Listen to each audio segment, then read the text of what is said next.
So It's spooky. pension talk, yeah. Well, it's depressing more than Welcome to anything else. 14 Words Pension Edition. Yes, they will We be need to talking retire about- edition. Yeah. We need work till you drop edition. Well, we charity.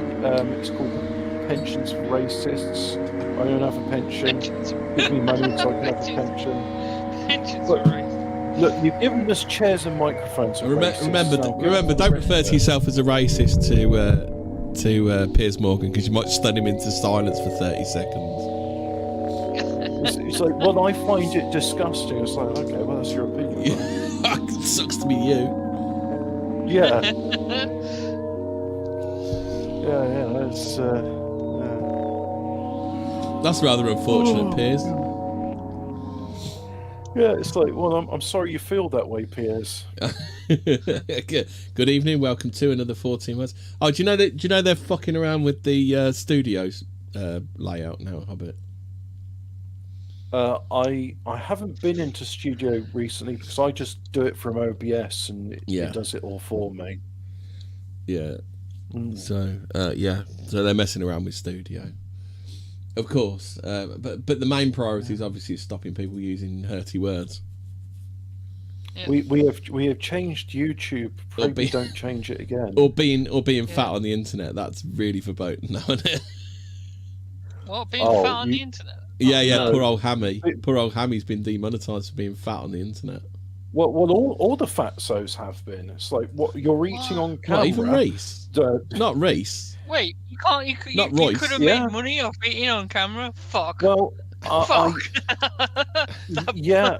Well, actually, no, because you're not. You've aware. missed it. You've missed it now, Fried. If you eat on camera, it's bad. I find it kind of funny that Big Matt for all these years was unmonetized. Should have got him when Boogie was high. Yeah. All those people were making money eating food, so obviously people want to see his huge, massive bovine nose stuffing himself with the food and this big Jabba the Hutt tongue. I just want to hear Big Matt's music. That's all I tune into Big Matt for. Yeah, but it's not his music, is it? It's the AI made it, and then he claims it's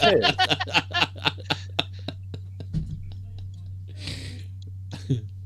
Or Gowie? What about Gowie's film? Gowie? Who's Gowie?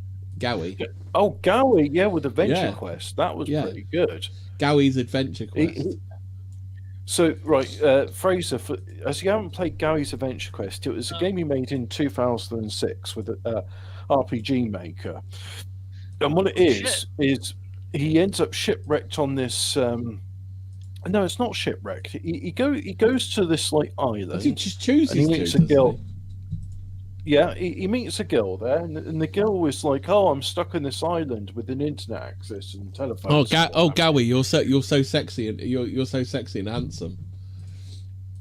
And we should totally marry. And then you win when you marry Kimmy. And you see, I don't think Gary actually got with Kimmy in real life, because when he made the film based on his game, the events of the film do not match the events of the game. He doesn't marry Kimmy. No, in fact, he leaves her on the island until he's literally forced to.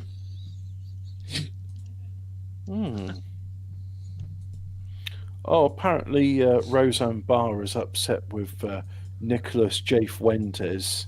Oh, what's he done wrong? What's Nicholas J. Fuentes done wrong? Wow. She says you're going to be begging on your knees. I think he already is. I'm not going to be saying the rest. Sex with Roseanne? I don't know. I don't know. Yeah, so I was listening back to this episode because a mate says, "Oh, what are you talking about?" Oh, that's the point. I've got to give him the link because he should be subscribed by now. But look, it's a small favour for you, but it means a lot to us. Yeah. Like and subscribe, hit the bell notification. I need to get the animation. I need to get the animation. Where it clicks on the subscribe button and the bell button. I need to get that animation. Where do you get that animation from? So I can be a proper cringe merchant. I will actually I will get you that video clip. I know I'll get it set up. Stop. With the old click. click. So we have to have the obnoxious little tingle as well to remind people to hit the bell. Yeah, that's it. And so no, I sent my link because he said, "Oh, this one looks good." And I was like, "What was that then?" Spontaneous human combustion, and it's like, well, not just Interdimensional Lizard. He number 1. Alphabet Cat. He number 2. Have you sent in the jerk off crystal one? I enjoyed that one. I haven't sent him the jerk off crystal one. I'm not sure if he's ready for that yet. But have you sent him Joseph Pax? No, you got to send him Black Vomit Sauna. You cringe out to death. Yeah, you want to send him Black Vomit Sauna. That's a good place to start. Okay, I'll send him Black Vomit Sauna. So just I'll mention the title and then Black Vomit Sauna. Let's see what happens. I think that's what I called the episode. I hope that. I think that's what I called the episode. Oh, yeah. So the very first one that comes up is Fortean Words. Yeah. 2 years ago. I don't think there are too many podcast episodes called Black Vomit Sauna. I think we cornered the market on that one. Doesn't it sound like the name of some sort of grunge band, like Black Vomit Sauna? Didn't John Peel play their full set in the 80s on the evening session? Well, yeah. Oh, and here's Black Vomit Sauna with their brand new single.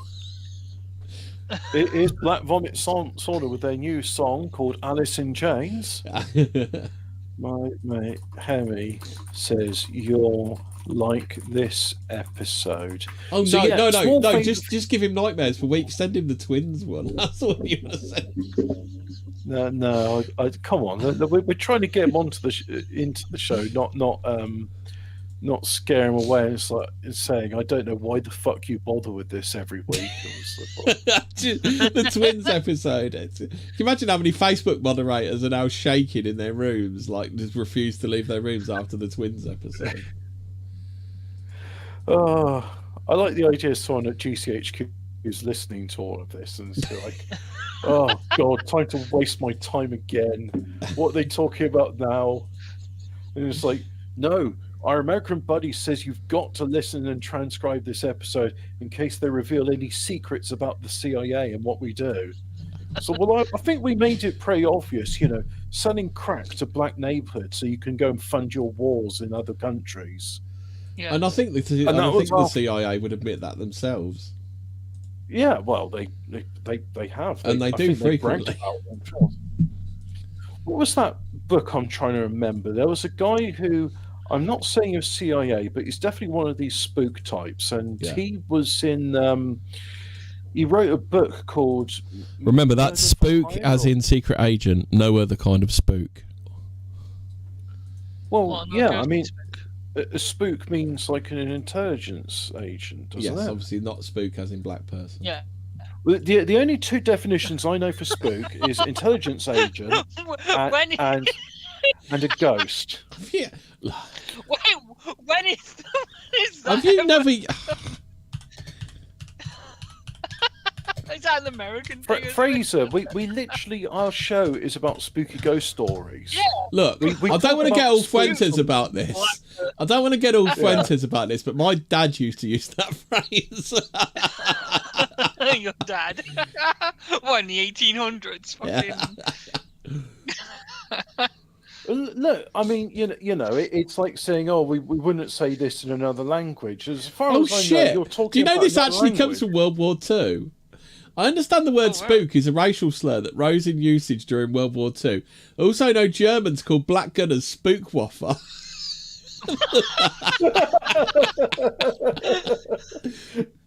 Spookwaffe. Let's look.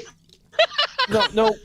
As you know, my knowledge of German is extensive, and I know that a ghost in German is called a Geist. So they're not referring to them as ghosts. Okay, yeah. So it's a US phrase meaning black person. So I don't know why my dad knew it in the 80s. There's a book called D. Burley, The Origin of Black Harlem Jive 19. Us young Holmes and Lanes and hipsters, Grey and Fay, Spook and Spade. Is it because it rhymes with... Oh, I don't know. It makes it...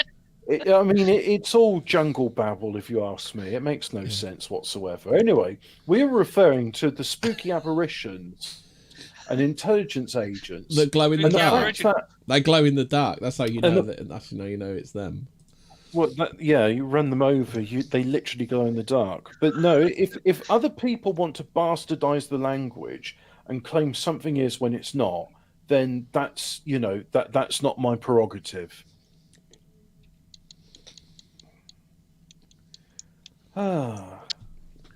You listen to this. You listen to this paragraph and tell me it's all back to front. Originally, pilots of the Tuskegee Institute derived of the first black military aviators in the U.S. Army Air Corps. Citation needed. Were called the Spookwaffe, a play on the German term Waffe, which means weapon or gun. When airmen turned from their post with the nickname, white Americans caught wind of the name and began linking the term spook to blackness, thus resulted in the word transitioning into a racial slur and its derogatory use. So the Germans innocent of racism in this case. Well, yeah, exactly. Just Nazis not racist, according to this guy. It literally is just as a case of we choose to be offended by that term, and it's like, well, that sounds like a you problem then. I love the way the bloke had to clear the Germans of all racism on this phrase. Unfortunately, the adjective I want to use cannot be used with YouTube's terms of service, so I'll just refrain from saying it. But that really does sound like a you problem. So anyway, we're on the subject of the CIA and Spielberg. What's Spielberg got to do with the CIA? Is he like a Stanley Kubrick? I'm going to do the derailing this time. Did you know spook is a Dutch word which meant apparition or spectre? That makes sense. Yeah. The Dutch are fond of double vowels, aren't they? Spook. Well, because they got other words. Like I could imagine a Dutchman saying "book," and in 2010, Target was criticised for selling toy black army parachuters called Spook Drop parachuters. Fucking hell. I mean, you see, if I was going to be racist about that, and if there was a paratrooper regiment like the Nigerians, like practicing their paratrooper drops for some reason, they're really fond of paratrooper drops, by the way. Yeah, I'd be like, that's the chocolate drop regiment. Yeah. But you see, I wouldn't say that, would I? Because I know better. And YouTube, by the way, I would like you to understand, this is what not to say, and this is what I disavow. Right, we can have an educated discussion about. Yeah, again, NPR want to absolve the Nazis of all racism claims. Once the word spook was linked to blackness, it wasn't long before it became a recognisable, if second-tier, slur. Second tier. But we're absolving the Spookwaffe. The Spookwaffe, and that's completely innocent. That's fine. Yeah.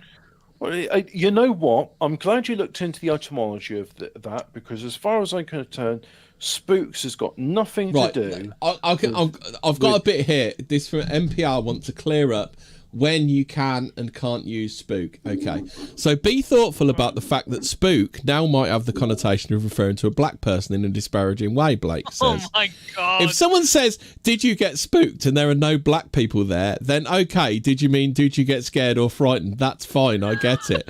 But once you insert black people into the situation, Blake says, it is important to be more tactful. We know that the word N-wordly doesn't mean a black person, but let's be sensitive. Are you going to use the word N-wordly? This is NPR, fucking dropping M-bombs like there's no tomorrow.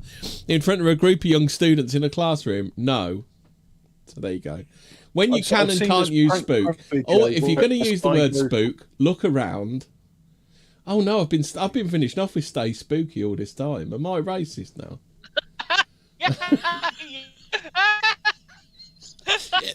My sign off is What do they call? Unconscious racism or whatever it is. Unconsciously racist. Yeah. Well, look. The fact is, if you're intending to be racist, then you can say that. But I know for a fact you weren't, because here's the context. YouTube. Yeah, but why? Why if a black person was present during my stream being on? That means then it was racist. Let me just explain to the YouTube moderation thing. Fortean Words is a paranormal investigation podcast where we discuss paranormal events, including things as spooky ghosts, apparitions, Fata Morganas, and Gasolinas, shark signs as well. That's very important. And we also discuss the spooky things the CIA have done, like telekinesis, MK Ultra, staring at goats until their hearts stop. What? That is that thing? Did you not know about the telekinesis CIA mind control stuff? And also, you've got to watch out for the CIA because you know them until their hearts stop. So here's the thing: they were doing this to humans, but in the film they called it the men who stare at goats because they didn't want to say, here's the CIA witchcraft division which stopped people's hearts by staring at them. Sounds fun. Oh no! Did you know Spook was someone that Batman used to fight? Oh dear! Oh no! Did you know that not just the CIA, but prior to that, Britain had a witchcraft warfare division, and the witches or druids, they would meet with Winston Churchill, who, by the way, was a high druid. And they would do hexes on Hitler and other high-ranking Nazis.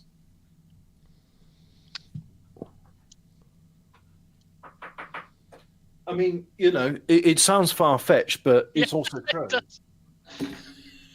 Yeah, and this is the thing, right? Like, for example, I was talking to Hemi about... Now, I don't really want to get too much into the subject, and we have touched on other things, but there's been times when I've mentioned about nasty things what people will do and like ritualized murder and human sacrifice. And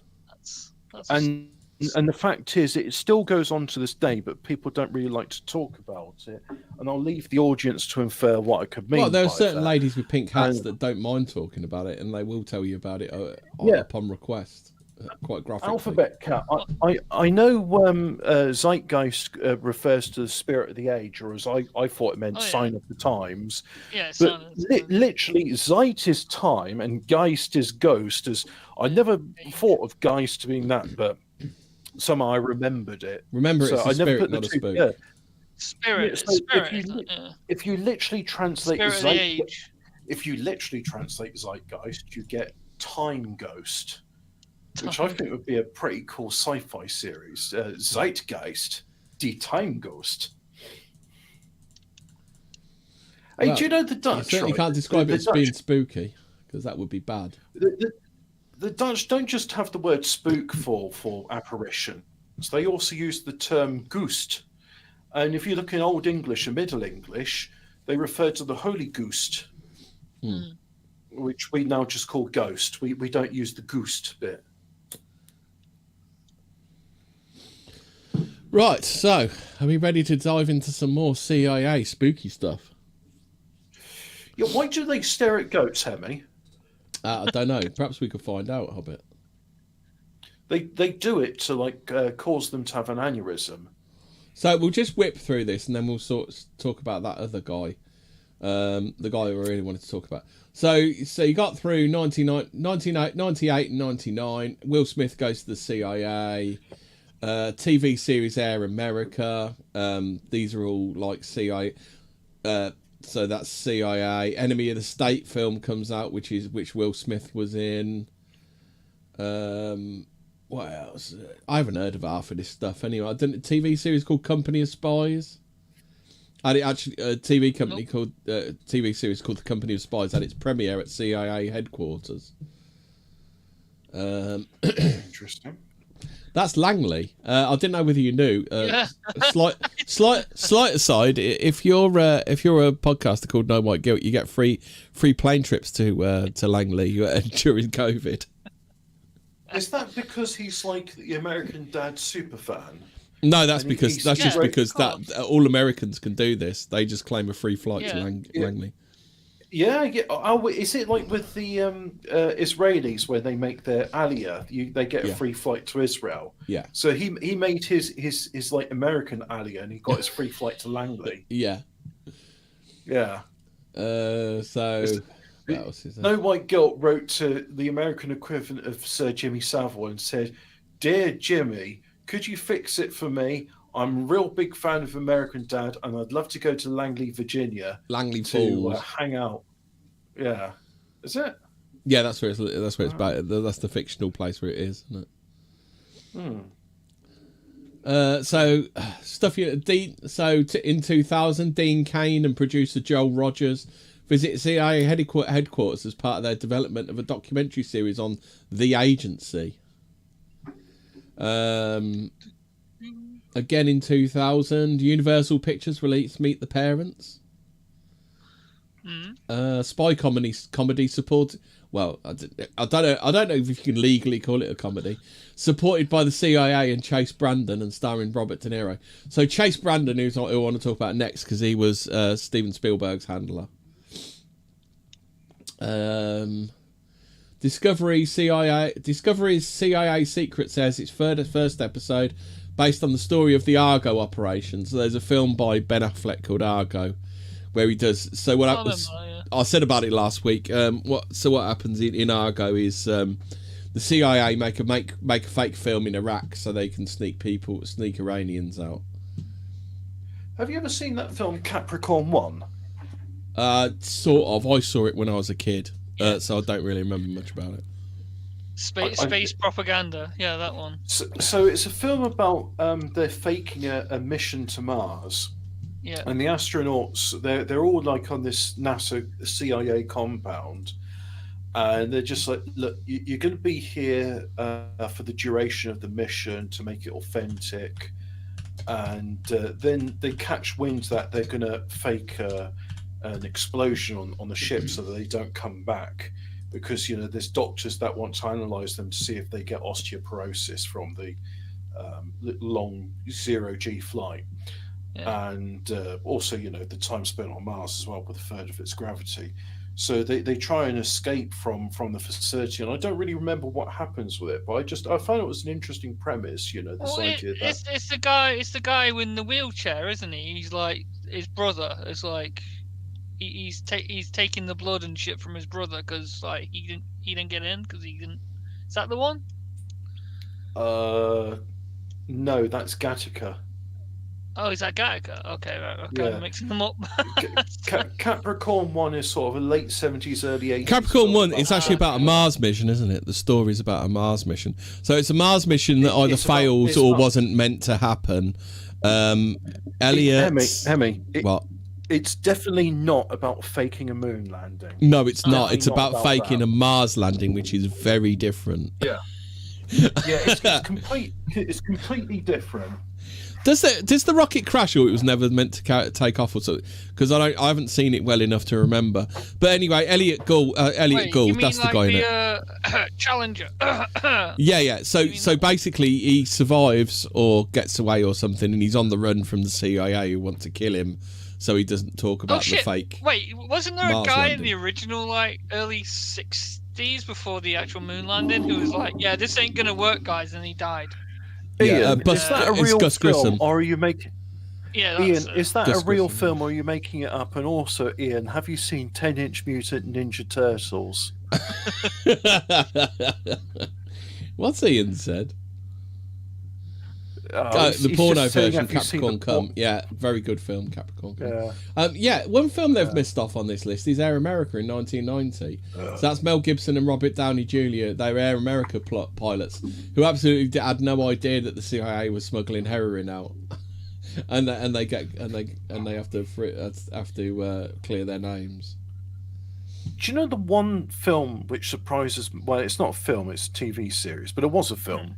The one film which surprises me it's not involved with the CIA is Stargate. That's USAF. What year is Stargate? Oh, I think they did the film in 96. 1993.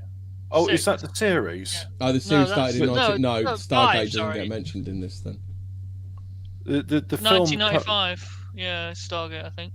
I thought the TV film series came out started. earlier than that. The one with Kurt No. Russell. Yeah. Hmm. It's because the TV series came out in 97, 2 years later or something. Oh, after the okay. film.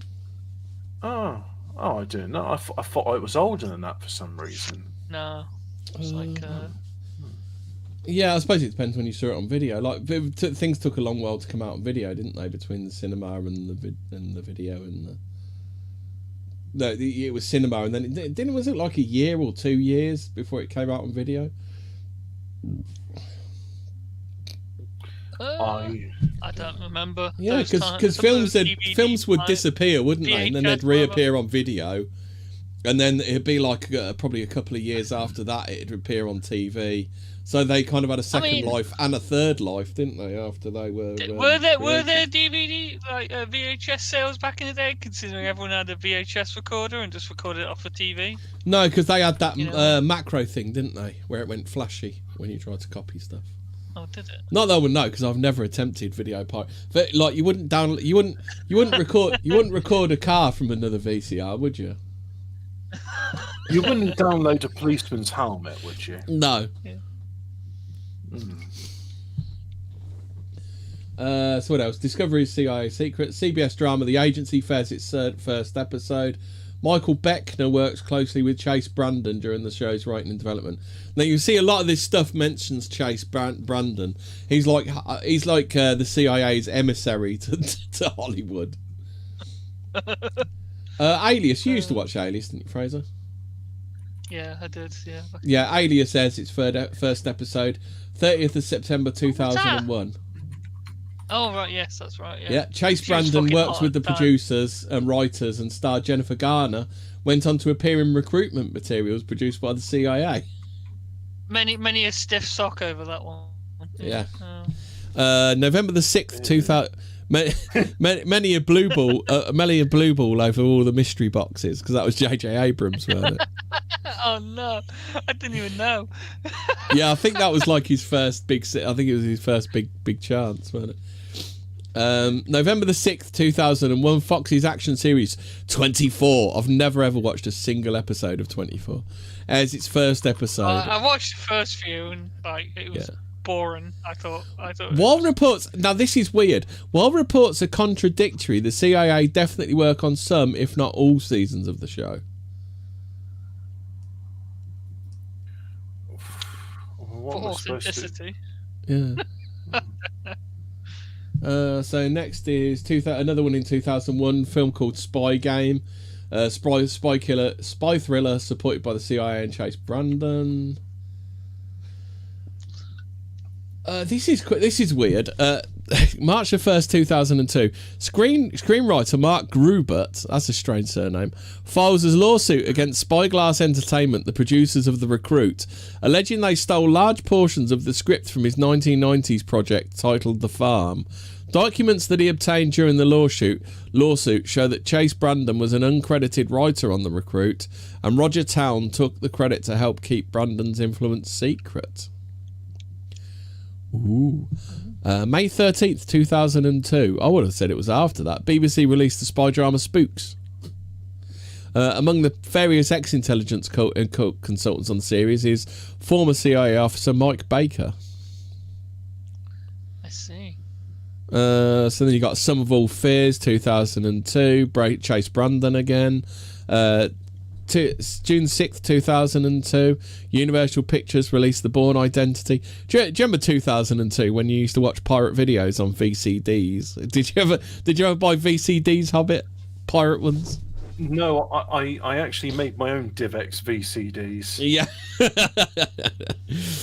Yeah. Universal Pictures released The Bourne Identity, an action thriller directed by Doug Liman. While he publicly denies any CIA support to the film, Chase Brandon appears in a DVD special feature and later lists the film on his personal website as one where he worked as a consultant. 2002, Bad Company, comedy spy thriller, Chase Brandon again. I don't know, has anyone seen Confessions of a Dangerous Mind? Which portrays game show host Chuck Barris' double life as a CIA assassin. So this is like your theory, isn't it, about the heroes, isn't it? The heroes, the the film actors. Well, it's just a theory, and it's definitely not real. But at the same time, they seem to have this convenient get-out clause, like Alec Baldwin, where you see. Say you wanted to assassinate somebody. It wasn't me. It was the prop. It was the prop woman. I didn't mean to shoot that woman, who had information about the imprisonment of the arrest and imprisonment of Hillary Rodham Clinton. I didn't know she knew about Hillary Clinton. It was a complete accident. Wait, is that the? No, I'm joking.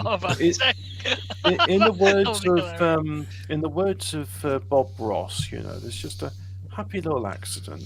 Yeah, she happened to get assassinated. I think that was just a satanic ritual sacrifice. To be honest, I think she was silenced. She was doing an expose documentary on child abuse, and Alec Baldwin killed her.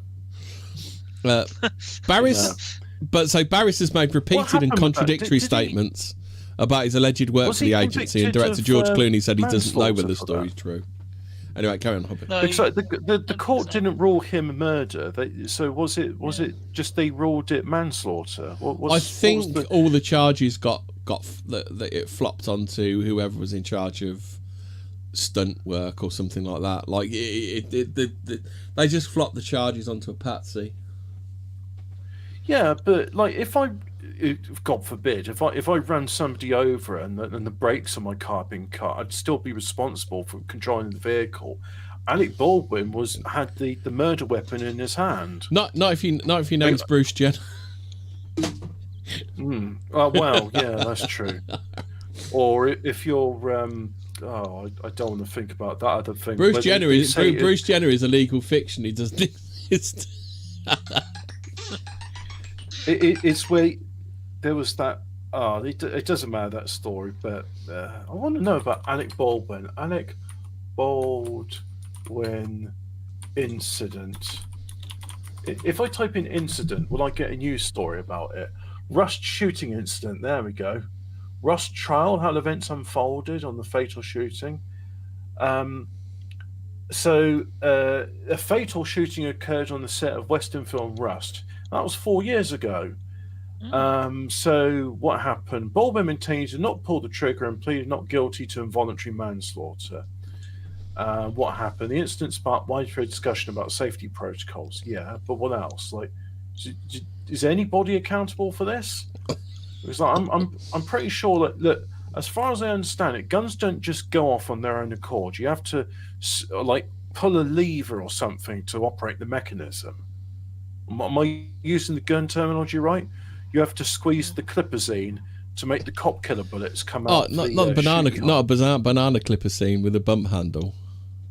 Yeah, and it's got the AK-15 cop killer bullets in it, which the bullets come. The bump handle makes the gun fire 15 times as fast, doesn't it? The bump handle makes it 15 times more lethal. Yeah. And remember, the AR-47 is named. It's an assault rifle. That's why it's called AR. And 47 means how many policemen it can kill every second. So if you just got an AK, that's the manufacturers that say that, not us. You see, the AK, also known as the automatic killer of police, 15 only kills 15 a second, so it's safer. Yeah. Anyway, on to January 2004. DOD. Hang on, just a second. Did you know there's body cam footage? So it's Alec Baldwin on the Rust movie set. Oh, was that when the police come afterwards? Because it's like, fuck me. Yeah. I mean, if Alec Baldwin was wearing like a GoPro set, why is he doing like the next hardcore Henry? World star. World star. Do you know the Voss Department of had come Defense have a Hollywood chief? I wouldn't be surprised, considering the amount of well, of course they do, Hemi. I mean, like last week we established just how closely in time the CIA and Hollywood are. Yeah, because there's all. I mean, without going into like Operation, is it Mockingbird? Is Mockingbird the one with the TV news? Do you know what? Have we done Operation Mockingbird? No, we haven't. Yeah. But we could do with we could go into week 3 and talk about Mockingbird if you want. Yeah, go on. So DOD Hollywood chief Phil Strubb drafts a memo outlining numerous problems with the CBS series NSYS. Who fucking digs at NSYS? NSYS is like the most inoffensive program ever. And fuck NSYS. And then Phil Strubb's like, I've just watched NSYS. Fuck NSYS. Including their it's like boomer television. I think people call it boomer television. Like, my mate's a boomer and he's just watched all of it again. Including their depiction of the CIA that threatened to permanently break the military NSYS relationship. Like, fuck Mark Harmon, fuck him in the ass. Like fucking Phil Strubb losing his. I don't like the bird with the pigtails. That's the coroner. What is your problem with NSYS? It's a procedural, for fuck's sake. The problems compromise. The problems compromise of the CIA using a spy satellite to spy on a US naval base, including a female sailor who's sunbathing nude. Main character Gibbs confronting the CIA director about a rogue agent and him trying to blackmail a CIA assistant director. So Phil Strubb lost his shit over that. It was fuck Mark Harmon. Bring me the head of Mark Harmon, says Phil Strubb. Yeah. Oh, I hate surgery. Oh, God. Why did I have to look at that? What are you watching? No, it's just there's this hip widing surgery where they break the pelvis and then recombine it, and it's just I haven't seen this. Have either of you heard of a BBC TV series called Spy? No, where do you remember Bugs? Do you remember Bugs? Oh, Bugs was good. Was that Craig McLachlan, or was that the Time one that it was in?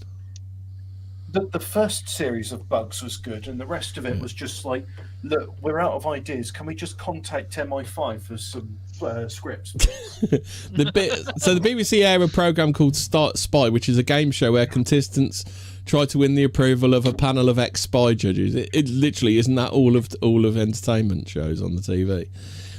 On the panel is former CIA officer Mike Baker again. Universal Pictures released Meet the Fockers, which is a crime against humanity. No, it's not. It's a romantic comedy, apparently. It's made with the CIA's help. Yeah. One thing I find unusual about this stuff is, you know how, like, with the SCS... it's funny, Hobbit, because their name's Fokker. It's funny. Don't you get it, Hobbit? It's funny because their name's Fokker. It's funny. It's a very good joke. That's the joke. It's funny because their name's Fokker.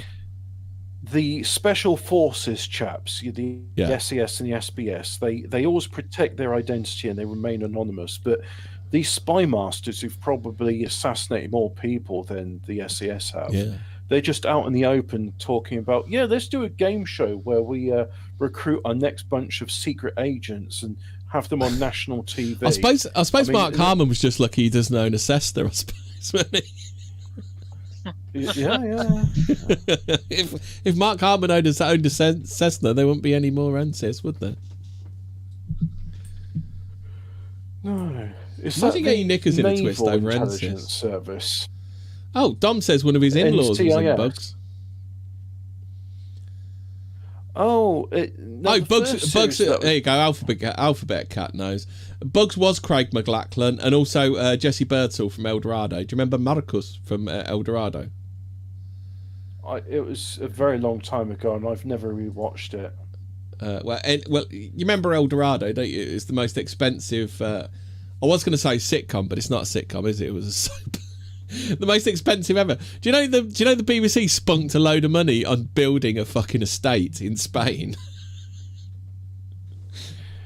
I got a feeling what that was is, there was a cocaine fueled party, and it's like, what if we used the BBC funds to build our own place, our retirement village for BBC employees. Yeah, that's it. And we'll make a show about it. We'll cancel it after the first series. It'll be fine. Yeah, we'll just have EastEnders in Spain. Is that what they were thinking? Yeah. With Marcus.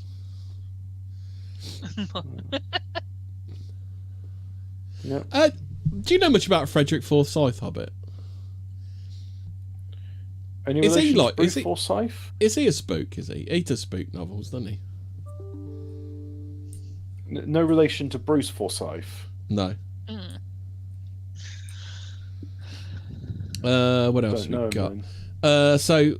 May 2006, Paramount released Mission Impossible 3. Tom Cruise and J.J. Abrams visit CIA headquarters as part of their research for the film, with Cruise promising to portray the agency in as positive a light as possible. ABC's mini-series The Path to 9/11 airs its first episode. Chase Brandon consults on the series, but he's not credited on it. Now, why would the CIA want to get involved in such an open and shut case as 9/11?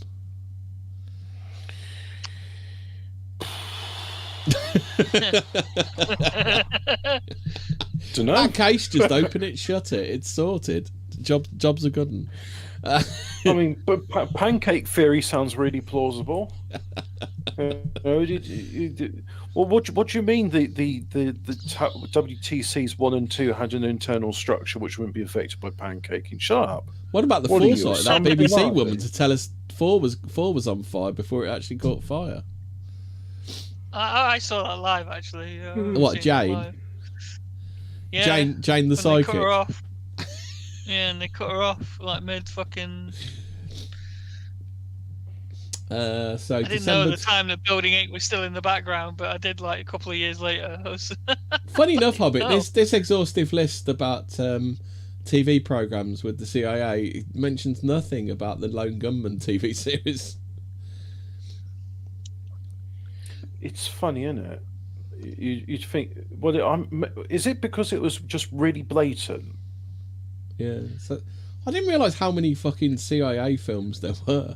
The Good Shepherd, that's Robert De Niro, so he visits Langley as does art director Janine Upper-Wall, and the production hires 2 former CIA officers. The question which our audience wants to know is what Steven Seagal movies are about the CIA, and what's he been up to this week, because that was an important bit of coverage last week. Well, this is peak. Like, why is this guy in Spy Culture covering up for Steven Seagal's CIA connections? Why is this guy covering up for the time Jerry Nadler shit himself? I mean, I think it's important to ask the real sort of hard-hitting questions, like Steven Seagal. What's that all about? Yeah. Oh, what part of the CIA briefing says you've got to plan your mission heist in the strip club, and you've got to have your meetings in the strip club? Doesn't matter what. It's like, hey, my mother's got a funeral next week. Let's meet in the strip club. So the 2008. The Boy Scouts. I have to look after the Boy Scouts this week. I'm taking them to the strip club. So some more films, including CIA help. Rendition, The Kite Runner, Charlie Wilson's War. In 2008, Kevin Bacon and his brother Michael visit Langley, telling CIA officers, "We don't know exactly what you people do, but we're really glad you're doing it." Okay. How about this one? This is an odd one. 2009, Disney released Race to Witch Mountain, a sci-fi adventure film about UFOs. The CIA quietly support the film.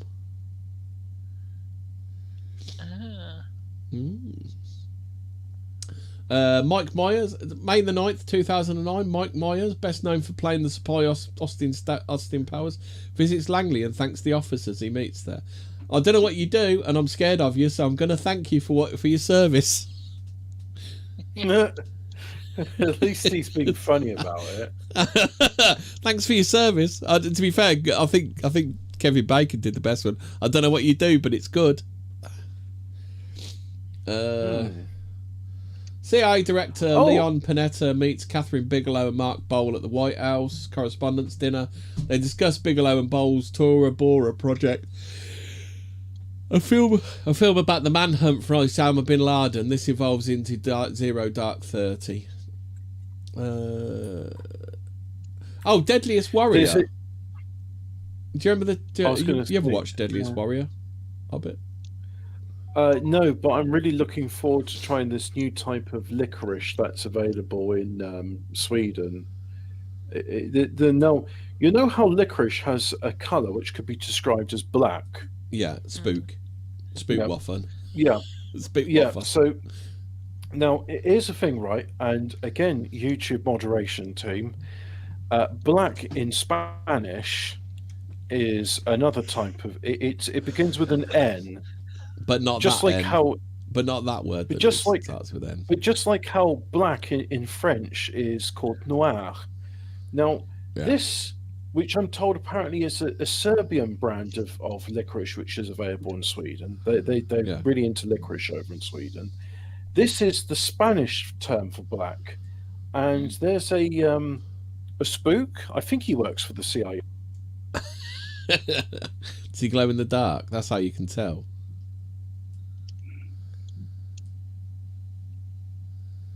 So is he gone? Where's he gone? He's vanished. See how he gone. Fraser, you ever watched The Deadliest Warrior? You know, when they go, what if a Roman legionary was to fight a ninja or something like that? You ever seen that series? I've seen it. Yeah, I've seen it. So there's one that was KGB versus CIA, and it had former CIA officers, including Mike Baker, consulting on it. Salt. Have you ever watched that one with Angelina Jolie? I'm pretty sure I watched it, but I don't think it was very good. Yeah, we can hear you now. Oh, I can hear you. Yeah, what happened to you? Did the CIA get you?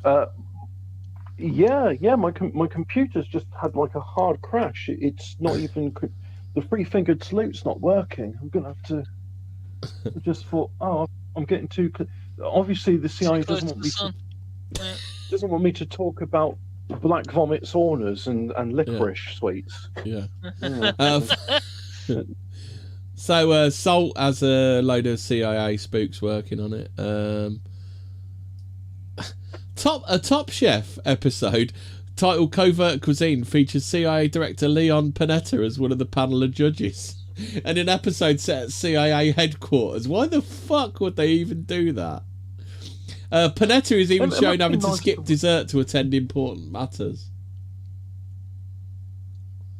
That is weird, isn't it? Oh god, this is getting exhaustive and it's not that interesting, to be honest. I'm gonna skip some bits. Homeland, I've never watched it. Does anybody know what Homeland's about even? Is it that show with the super heroes, but actually it turns out they're not very moral? No, that's Homelander, that's and that's one of the characters from The Boys.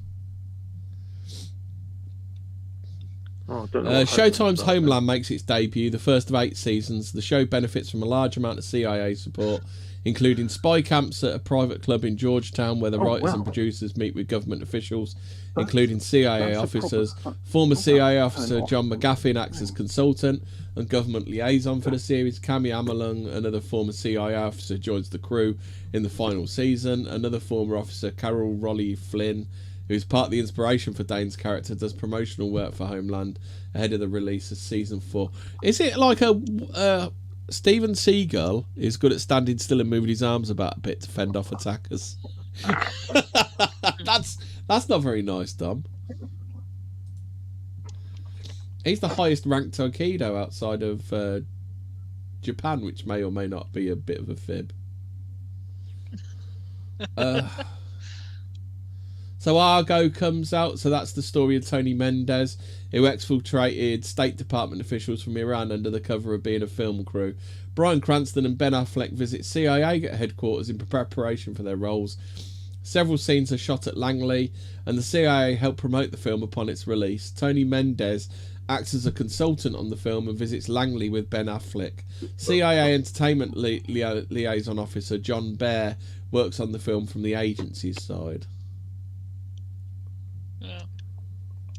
December the 21st, 2012, the first of 3 CIA Inspector General's reports investigating aspects of the agency's relationship with the entertainment industry and their work on Zero Dark 30 is published. It finds that the agency has been acting without guidelines, ignoring regulations and failing to keep records and causing security concerns for decades. Now, I would not believe that about the CIA. I think the CIA cross all of their T's, dot all their I's, and I do not believe they will cross the line into doing dodgy stuff. They're also servicing my Cessna, so I have to say this. Right, fingers crossed. I should be okay now. Here we go. That's better. You're back. You're back in the room.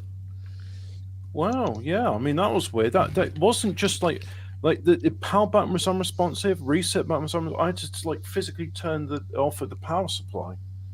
Oh, how about this then? They're warning you, Hobbit. So January the 13th, 2013. Has anybody watched The Americans? I'm not quite sure. I know it involves like Russians pretending to be American, but I don't know. I don't remember if it's. I don't know if it's either in a Potemkin village or they're actually in America and they're Russian spies. But so it's a Cold War spy drama created and written by former CIA officer Joseph Weisberg. Every episode script is reviewed by the Publications Review Board at the agency. Every single script. Oh. Okay. Yeah. I mean, they might as well just say, look, part of the CIA funding we give to Hollywood to make propaganda for us, and just, say simple as, really. So NBC released The Blacklist. Beginning in the first season, former CIA officer Basil Baz appears in over 25 episodes. I actually quite like I didn't mind The Blacklist. I thought it was all right. You watched that one, Fraser? No. That's quite a good series. I'm told it's good. Yeah, what's his name? James Spader's really good in it. Oh yeah, James. Yeah. He's... The third Inspector General report. So March 12th, 2014, the third Inspector General report is published, looking into how Mark Bowl was given access to classified information during the writing of Zero Dark 30. Oopsie. Yeah, because I don't know whether you know, but I saw an interview with Catherine Bigelow once, and when they were filming Zero Dark 30, it was about the hunt for Bin Laden, and then towards the end of filming, they actually caught and killed him, and they got updated on it, so they had to so they changed the film into like the killing of him. Oh, really?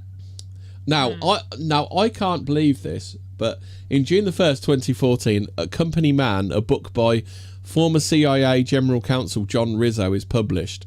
It claims that the CIA has a long and special relationship with the entertainment industry, devoting considerable attention to fostering relationships with Hollywood movers and shakers, studio executives, producers, directors, and big-name actors. Now, would you believe something like that actually happened? Yeah, because the original film was propaganda. The original reason for film was the propaganda. So yeah, I can. Don't you find it weird how all of a sudden that they really don't give a shit about what they tell you about their relationships with whoever? Well, it's the magic thing, isn't it? I think they believe in the if you have to tell people for it to work, they have to accept it, kind of thing, isn't it? It's a ritualistic thing. That's what I think anyway. This is like some kind of... It's also like plausible deniability. Like, oh, what? You mean like on TV? That kind of... Oh. I think it's that. This is interesting. I don't know if you've heard of a film called Dying of the Light. So this is December the 5th, 2014.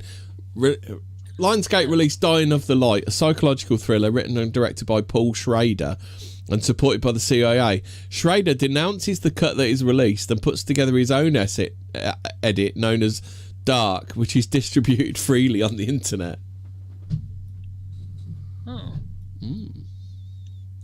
Oh God, do you remember this dog? The interview with Seth Rogen and who's the one? Isn't he a sex pest now?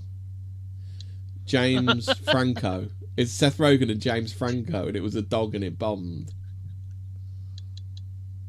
I mean, is that the one where they pretend to interview the leader of North Korea? Yes, yeah, that's the one. So, files from the Sony hack show that a former CIA officer reviewed the script, and star Seth Rogen said there were shadowy on-set figures who was convinced they're in the CIA. There was loads of juicy stuff that came out of the Sony hack. Do you remember the Sony hack? What was that in 2013?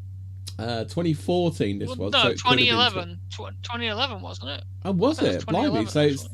So it was still bearing fruit even in 2014. Yeah, probably, yeah. So there's a TV series called Allegiance, which I've never heard of. That's supported by the CIA. Yeah, 20th Century Fox, June the 5th, 2015. Here's one for your calendars. 20th Century Fox released the comedy Spy. Calling it comedy is a bit of a stretch. You seen it? It's got Melissa McCarthy and Jason Statham. Yeah. Terrible. I'm so glad Melissa McCarthy's career is dead. Oh, okay then. July the 1st, 2015, Paramount released Mission Impossible Rogue Nation, which bears all the hallmarks of CIA support. However, when director Christopher McQuarrie asked for film at Langley, the crust is denied. So, American Ultra, that's got that squeaky twat in, isn't it? Jesse Eisenberg, is it? Oh God, really? I think it's got Jesse Eisenberg. Let me just write that down in a film not to watch. Yeah. It's a dark comedy thriller about the CIA's MK Ultra program. I think he's like an MK Ultra. It's like it's the so Bourne funny Identity, when we but not mind funny. control our victims to make them into Manchurian candidates. Yeah, it's hilarious how we feed them LSD and sexually abuse them. That's funny. Hey, it can be a source of mirth. Hey, do you want to know what's really funny? Look at all these children we've sexually abused and fed drugs. Isn't that a laugh? We're the CIA. We're charming, we are. Isn't that how you get psychic powers? To be like anal raped for like weeks on end or something? I mean, it's how you create. Well, taking drugs. You could go there and do that right now, but I suggest you don't. In people. It's how they create alter egos in people. Oh. Mm. So 2015 Disney released. Yeah, but you want a Bride. good alter ego, though, right? No, well, I think it's just an excuse to abuse people. Does it work? What's the success rate? Like 10%? Oh. I don't know. I just think it's like they said, hey, what if we could turn these people into like agents for us and abuse them when they're children? Yeah, let's do it then. Yeah, let's go. Okay. Yeah. I'm not condoning abusing children, by the way, No, YouTube. no. Well, what I'm trying to say here is that some people justify their heinous actions under the premise of it's for national security. What else we got? There's some stuff about Sean Penn and the El Chapo story. They weren't involved in it, but they kept an eye on how it played out in the media. 2016, Paramount Pictures released 13 Hours, The Secret Soldiers of Benghazi. I haven't heard about this one, so obviously it got buried. Starring John Krasinski. Director Michael Bay approaches the CIA about filming at Langley, but his request's denied. The CIA attempt to get classified and uncleared material from the book out of the film and enlist Rich Klein, who is working as a consultant on the movie, to help them do this. This includes the removal of various intelligence warnings about an attack on the State Department outpost in Benghazi. I don't know much about Benghazi, but I do know that Crooked Hillary had something to do with it, and that's about all I know. Either of you guys know about Benghazi? No. It was something that Hillary Clinton had no involvement in whatsoever, and more than that, I can't say. Yeah. Ian says Hobbit does a good Steven Seagal, get off your horse and drink your milk.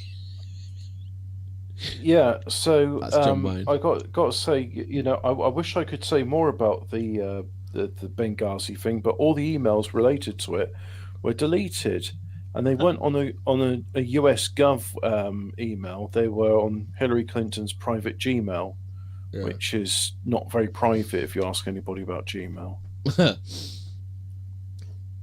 What else is there? Oh god, there's loads of these fucking TV series. I don't need to know all about them. ITV airs Fearless, a mini-series about a human rights lawyer. Former CIA officer Valerie Plain Wilson works as a consultant on the series. That's weird. These CIA guys they get around all the way. And why are they all sending on British television? Haven't we got our own? Yeah, can't we have some MI5 people working on it? Yeah. Universal Pictures released, so 2017, Universal Pictures released American Made, a biopic of drug smuggling CIA pilot Barry Seal. The film is made by Doug Liman and stars Tom Cruise. It shows that all the signs of being supported by the CIA. Escobar's Millions TV series, supported by the CIA. Earlier on, I forgot to mention Hunting Hitler. The main guy in that is an ex-CIA agent. Yeah. Where are we? That actor Daniel. So remember last episode we were talking about how James Bond and the CIA are quite well linked. So in June 2018, actor Daniel Craig, best known for playing James Bond, visits CIA headquarters and meets with leadership and the workforce as well as subject matter experts. Yeah. What else is there? Homeland. Claire Danes begins giving interviews. Amazon released Jack Ryan, which is the based on the Tom Clancy novels. Yep. The series films at CIA headquarters, so they got the nod. They did alright there. HBO air an episode of Game of Thrones featuring a cameo by CIA Deputy Director David S. Cohen. Cohen later recounts the experience on the CIA's podcast, The Langley Files. So the CIA even keeping tabs on the goings on at Westeros. That's it, isn't it? Westeros. Is that, CIA can't even Malta? keep their beaks out of it as Westeros, can they?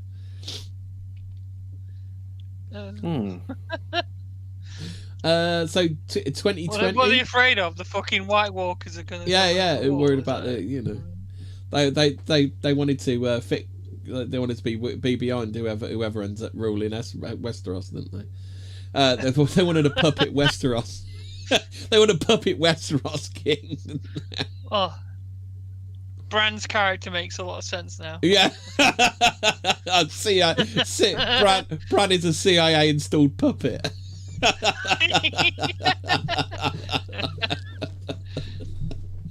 Just give me something for the cringe and let me die.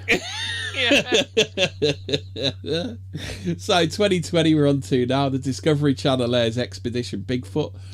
Former CIA officer Ben Smith appears in the series as specialist Bigfoot researcher.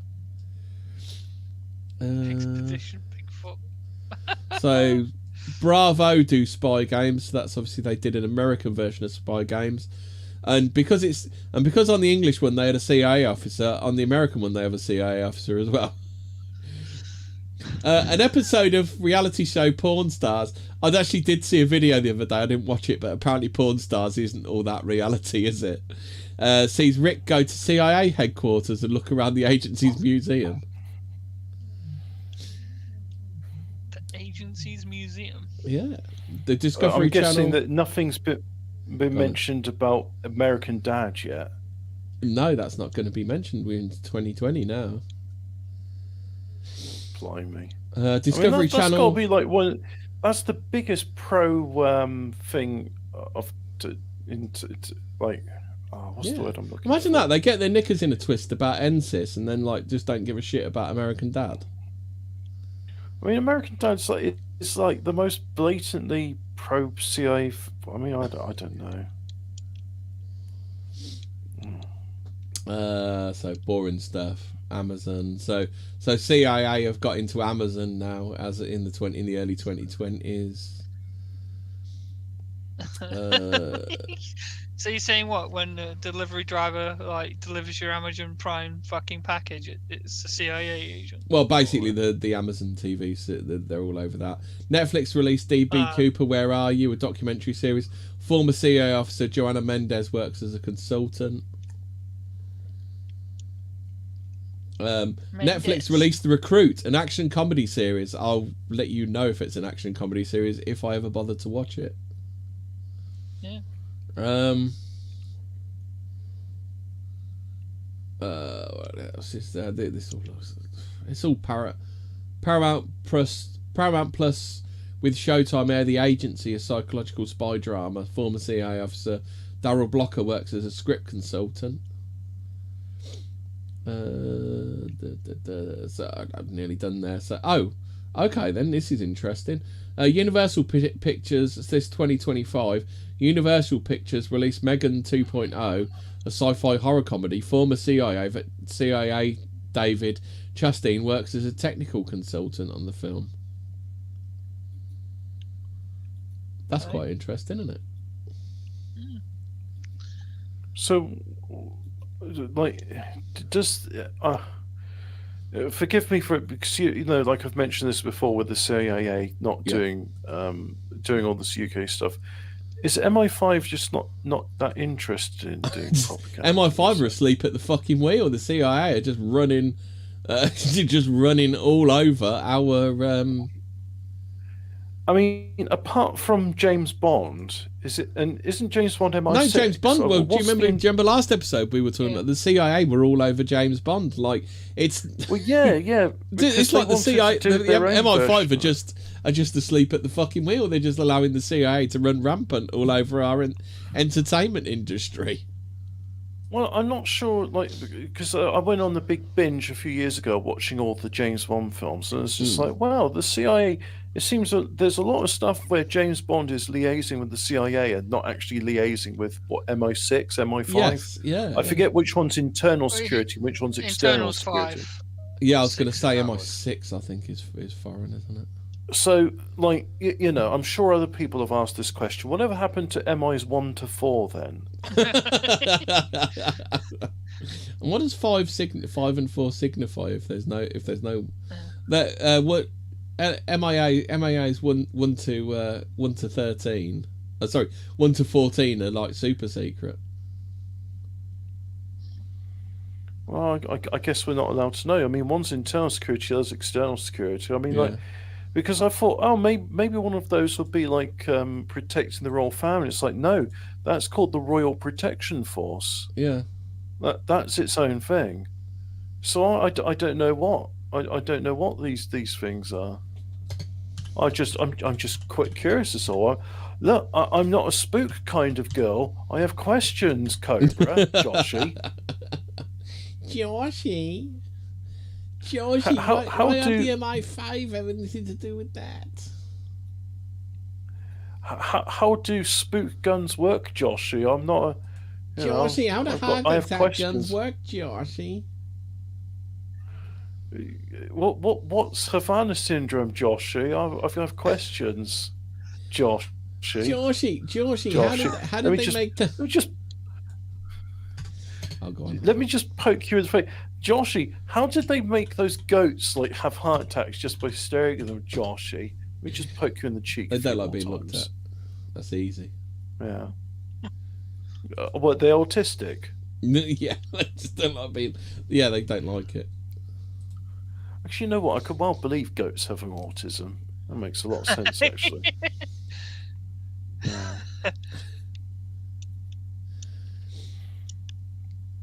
Oh dear. So, do you want to talk about Chase Brandon? That's what I wanted to talk about now. So he's like, so he was, yeah. So he's the guy. Chase Brandon, woman in disguise. Yeah, Chase Brandon. That is actually a man's name. Chase Brandon. Americans again. Chase Brandon. He simply thinks he's a woman. Chase Brandon. An ABC News article. Chase Brandon. Only a couple of paragraphs. He's a transvestite. Oh, hang on. I don't Chase Brandon. That well, why is the Sweeney theme tune about Hobbit, you're going up in your Cessna at the weekend, and there you are taking the piss out of Chase Brandon. Chase Brandon, woman in disguise. That's it. Hobbit's done now. Oh shit! This is what I wanted to talk about. I found it now. Yeah. I found it. There's a geezer. This is good. Okay, go on then. I was going to say I've never been to school with Chase Brandon, and he wasn't picked on for his extracurricular activities. This is what I wanted to talk about last week. I'd forgotten about it. So there's a guy. So I'll just read the article. Gary DeVore was driving home through the Mojave Desert. Just finished a film script. DeVore was a successful Hollywood screenwriter, script doctor and producer known for films like Raw Deal, which isn't a great film. Hang on. You need to preface this with it was a dark and stormy night in the Mojave Desert. Hobbit, do you want to read it then? You can read it in whatever style you want. Here you go. I'll send. Here goes in the Telegram. Chase Brandon. Oh, it's Vice. No wonder it's a dark and stormy night. Yeah. So Gary DeVore was driving. Yeah. Dear Diary, Gary DeVore was driving home through the Mojave Desert, but actually it's pronounced the Mojave. The Mojave. Because it's the Mojave Desert. Mojave. Yeah. Well, look, I know how a J is pronounced because the next word I'm about to read is pronounced just. Just finished a film script, right? Hobbit. So it's the Mojave Desert. DeVore was a successful Hollywood screenwriter, script doctor, and producer. Dark and Stormy Night, known for films like Raw Deal, starring Arnold Schwarzenegger. Have you seen Raw Deal? Dogs of War. It's not great. It's not one of Arnie's best. It's not vintage art. I haven't even seen Jingle All the Way, and I keep meaning to. It's a fun watch. But it's not a great film. It's not something you'd want to be putting on your resume. I'll put it that way. Is Jingle All the Way where like Arnie's a divorced dad and his son's a bitch? No, he's not. No, he's not divorced. It's just Phil Hartman next door is trying to screw his missus. It's like a Piers Morgan type situation. Oh, what? Arnie, Arnie, you're at work all the time. You're such a cunt being at work earning money. What a fucking scumbag you are. Yeah, let me belittle you for trading your life for your family's financial security. That's jingle all the way. Oh, so I was going to say it's not Arnold Schwarzenegger meeting a 27-year-old man and saying, "Do you want to have sex with my wife?" No. No, it's not that then. Such a shame, Lenny Kravitz. Arnie's wife in it says it's such a shame Lenny Kravitz is celibate at this time. So, in addition to that, Dogs of War, starring Christopher Walken. Never seen that either. No. But this script wasn't like those films. It was full of allegations against the US government involving drugs and bank robbery. Oh. All set against one of the 20th century's Does he not know the American government would never, ever do such a thing? It was all set against one of the 20th century's most literally wars, the invasion of Panama. DeVore never made it home that night. Well, typically, when you have a war, you have to invade a country. So, yeah, Panama got invaded. Yeah. And anyway, isn't that like a subsidiary of the United States because of the Panama Canal? No, I think it used to be ours. I think it used to be ours, but because the Yanks waited until we were nearly skint during the war, that meant then they could tell us to give it back. Oh, I see. Yeah. That was the Suez Canal. Fraser, I'm being culturally sensitive towards the Panamayans by calling it Panama. So anyway, Invasion of Panama, which it rhymes with banana. DeVore never made it home that night. How do you know when to stop saying Panama? Panama? Have you ever had a banana in Panama? I never have. What? Have a banana. He disappeared, lost to the desert in the dead of the night, dark and stormy night, as he drove home with just finished script, dark and stormy night. Dear he was Diary. found dead 1 year later, dark and stormy night. Yeah. But the script, Dear Diary, along with both of his hands, was missing. Oh, don't you just hate it when you're driving home and you lose your hands? That just fucking winds me up no end. Yeah. So you're telling me his murderer was worried that he'd come back from the dead and like How a am I meant to zombie? find my keys without my hands? Yeah. Well, no, I'm just thinking it's like, this actually be quite a good thing. It's like they murder a Hollywood scriptwriter, right? But he comes back from the dead as a zombie. Yeah. But the first thing he goes for isn't brains; it's a typewriter. Yeah. And then he writes a script, and then it's made into this hit Hollywood movie. So if he's a scriptwriter, they cut his hands off. Movie. What if he was a porn star? Well, never you mind. They'd cut his hands off. But no, you see, and then the murderer goes to watch this zombie. But they knew it was him, so they didn't even cut his hands off properly. Oh, actually, though, this would be quite a fun idea for a film, right? So what happens is, Hollywood scriptwriter gets killed, has his hands chopped off, comes back from the dead, types on the typewriter. Hobbit, are you just plagiarising Cleaver from The Sopranos? He's got these new hands, right? The cursed hands. He's a zombie, by the way. One of them's a pen. And then, is it 25% different from Cleaver? This film you're proposing? And then people read like the script, and it turns them into zombies. And then all of Hollywood gets turned into zombies, and they greenlight the film. It's too late. Pablo Hobbit. Picasso and Zendaya are like the main leads in the film. Picasso. And everybody watches it. Well, yeah, that's his name, right? It's Pablo something or other. Anyway, everybody goes. Yeah, or Pablo something or other. But anyway, Zendaya and him, that bloke, from all those films. Yeah. They go, and then people watch the film, and then they turn into zombies from watching the film. And then we could call the film, I don't know, Ghostwriter or something. Title to be decided. So anyway. Devil never made it home. When you get chased by Disney for being far too close to Ghost Rider. I don't know. Or maybe Nintendo will sue me because they did Luigi's Haunted Mansion about ghosts. This, at least, is how Dr. Matthew Alford, a British academic and expert regarding the links between Hollywood and politics, tells it. Yeah. He's got an ology. Alford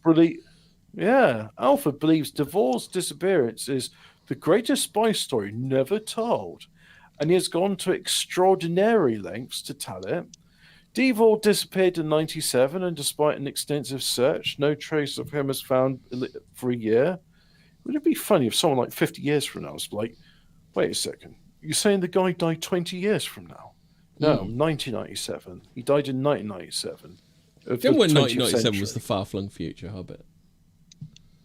I remember when 1997 seemed cool and futuristic because we're playing games like Wipeout, and now we're just like we got things like Grubhub. Deliveroo. The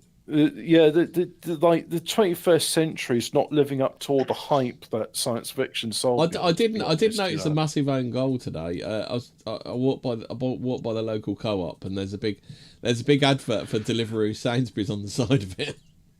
Oopsie. That seems a bit like a conflict of interest there. But it seems like a bit of a fail, doesn't it? He was eventually discovered by an amateur. This is Duvall, you see. He was discovered by an amateur detective who said he had a hunch. I'm not a real detective. I do it for the love. What, he had a hunchback? It seemed.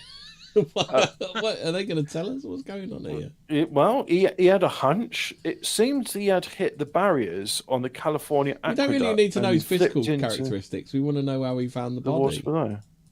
Yeah, well, unsurprisingly, the case became popular with conspiracy theorists, with many people speculating Duvall may have been. Was this an open and shut case of he just had an accident and his hands fell off and rolled away from the car or something?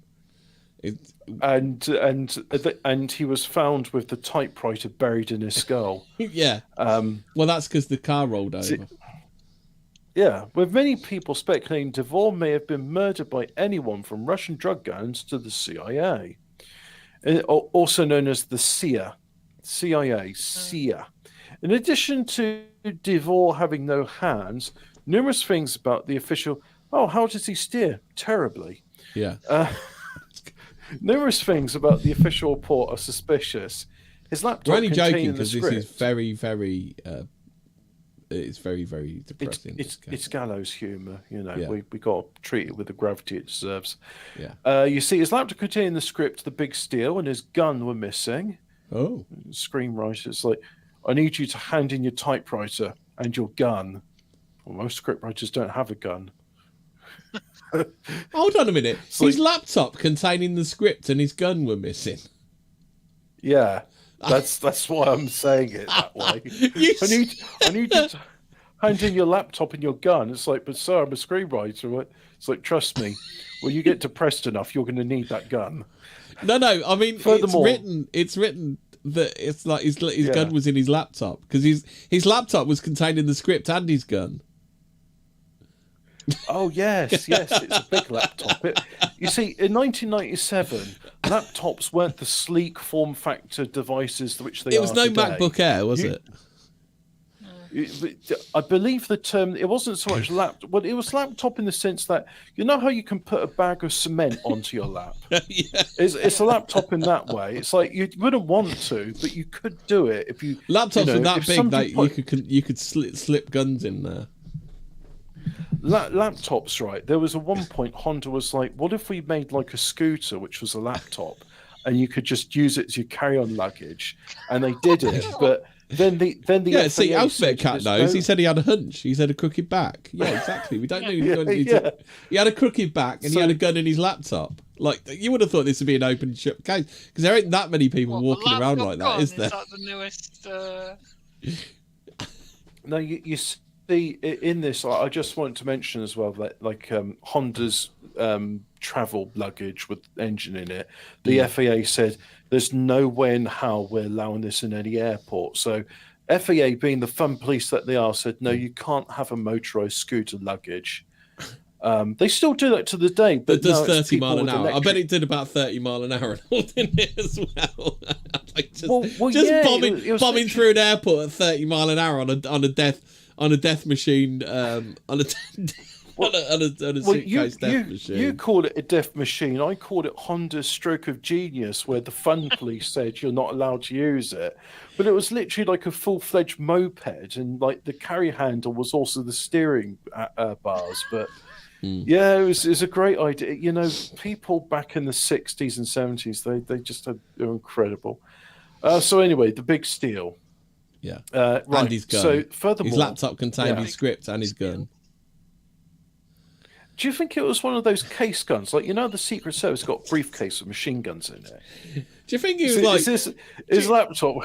I'm paraphrasing an old joke. It's the punchline to the joke was who put the violin in the violin case, but in this one was it who put the laptop in the laptop case.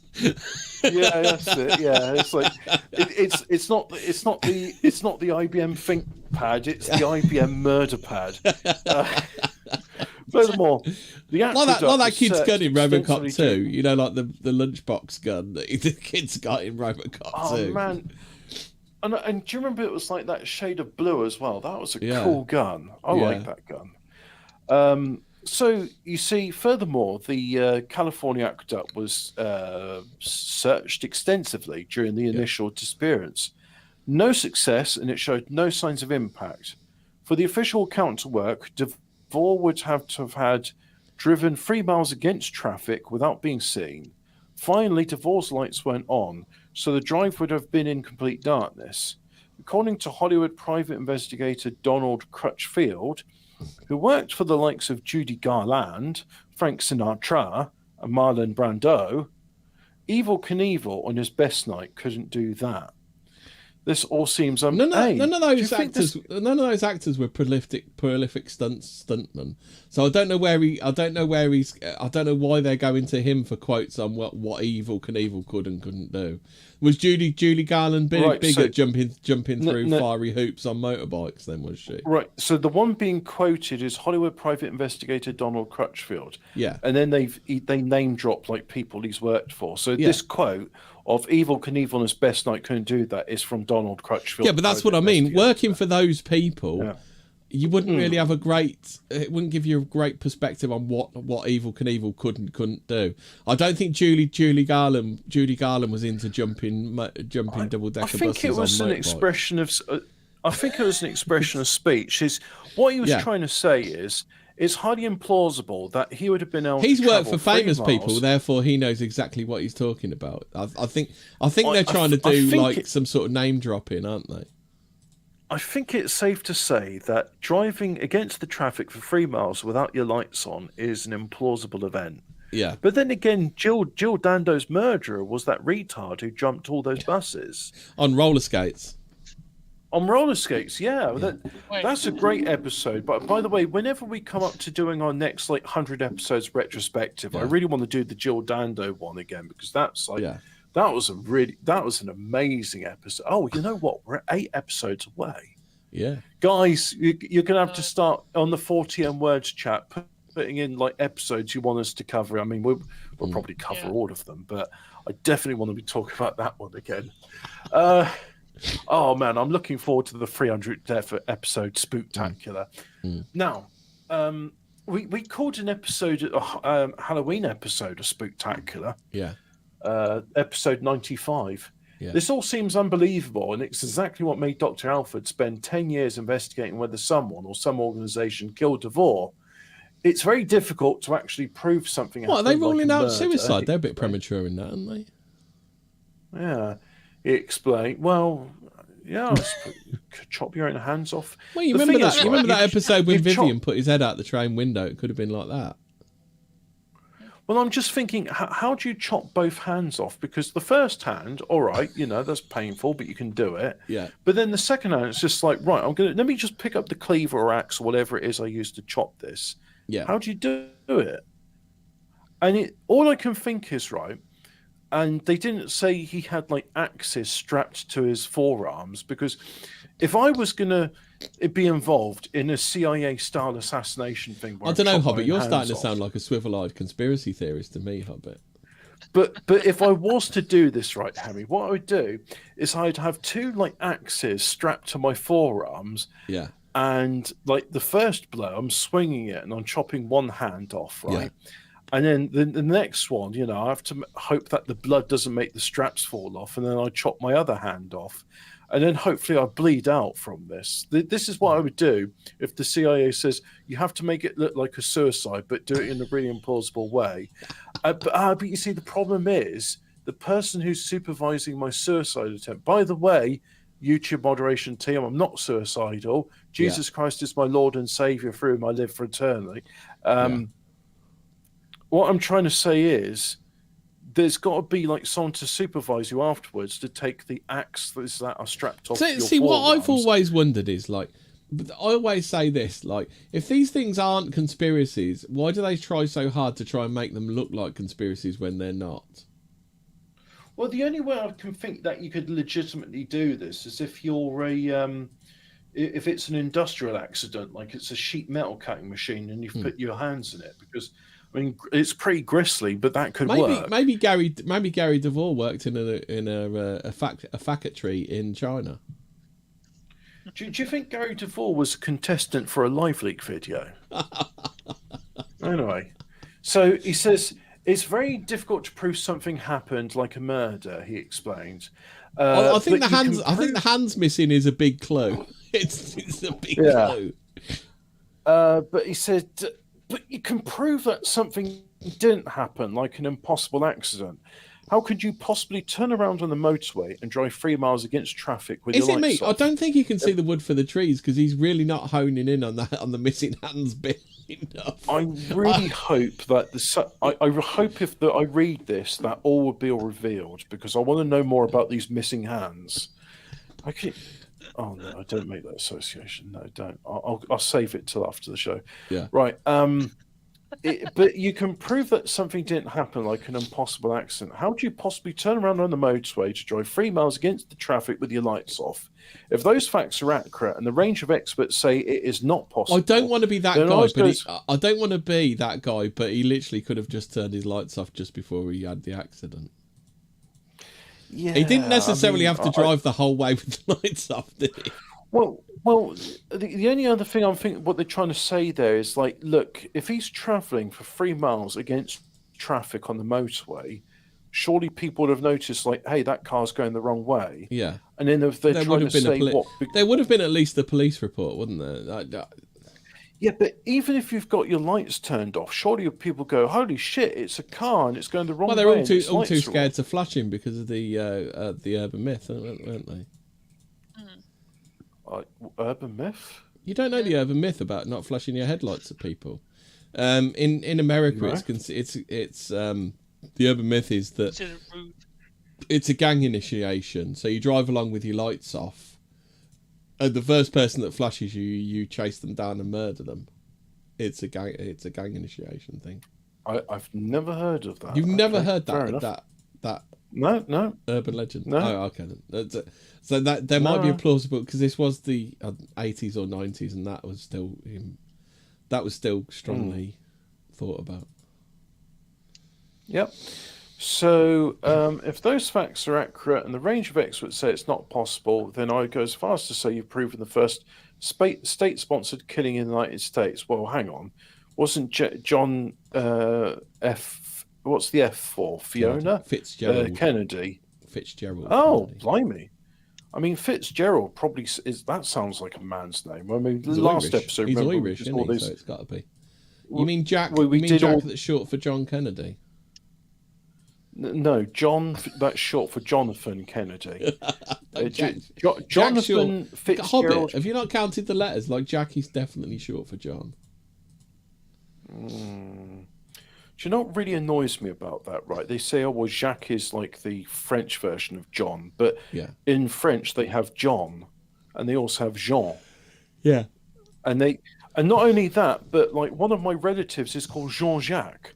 And I was like, so your name literally proves that you have John and Jack as separate names. Yeah. It's insanity. I think it's one of those urban myths that, Jack is another name for John. Anyway, what I'm trying to say here is Mr. DeVore is not the first state-sponsored killing, because John F. Kennedy was killed before him, and that definitely was state-sponsored. The question is, what state sponsored it?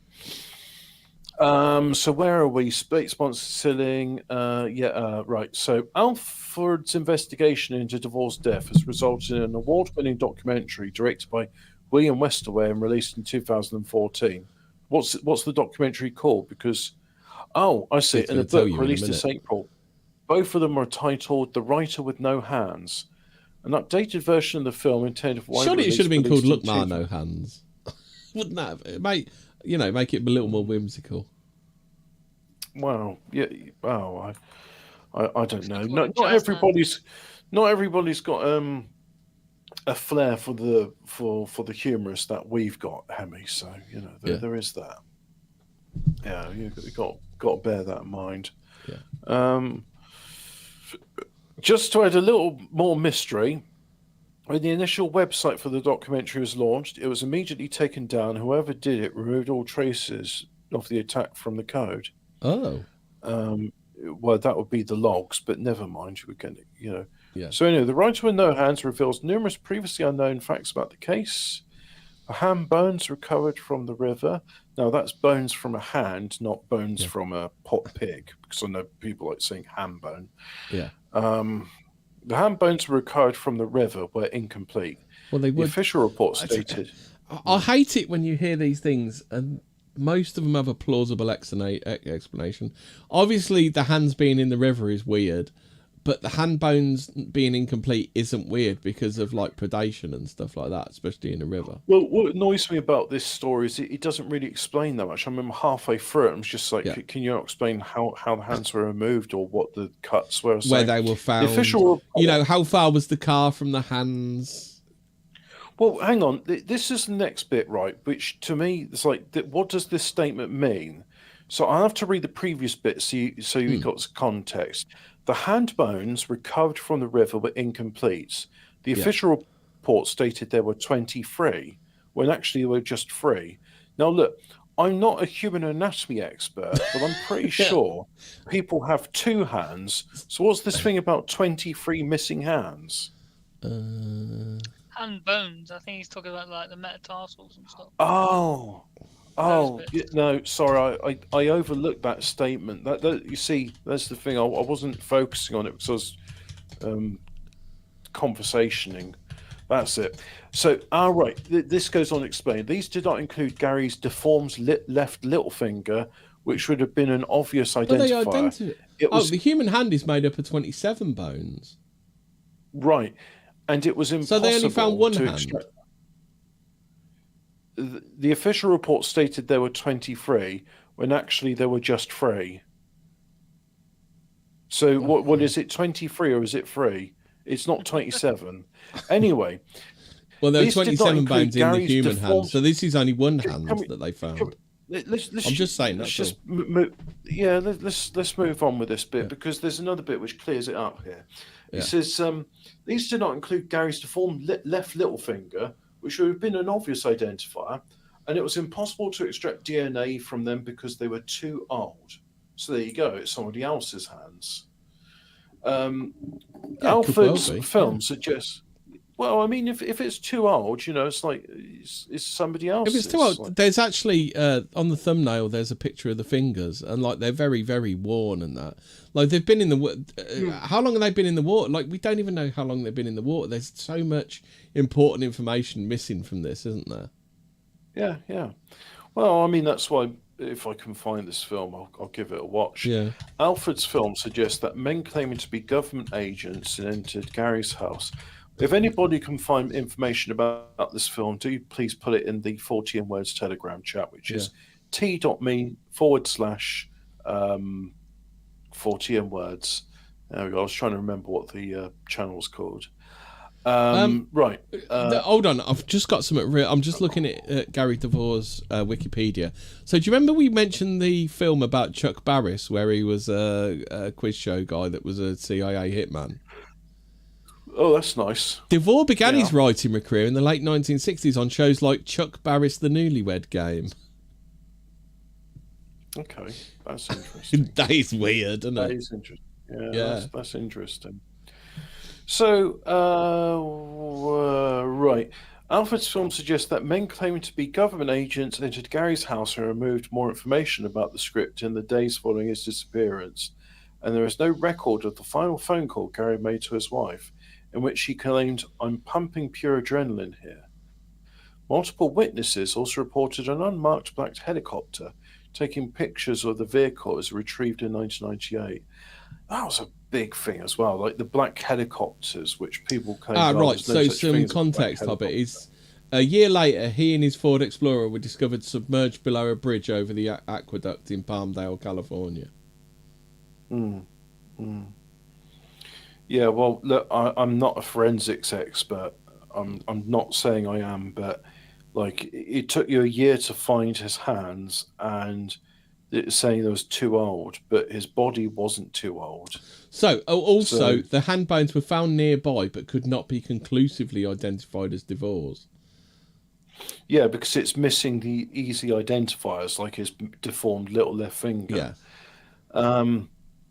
You see, so the unmarked black helicopter taking pictures of the vehicles are retrieved. See, putting it in water is a good idea, isn't it? Because that'd wash off a lot of DNA evidence of the perpetrators, wouldn't it? Well, it's not going to dissolve the.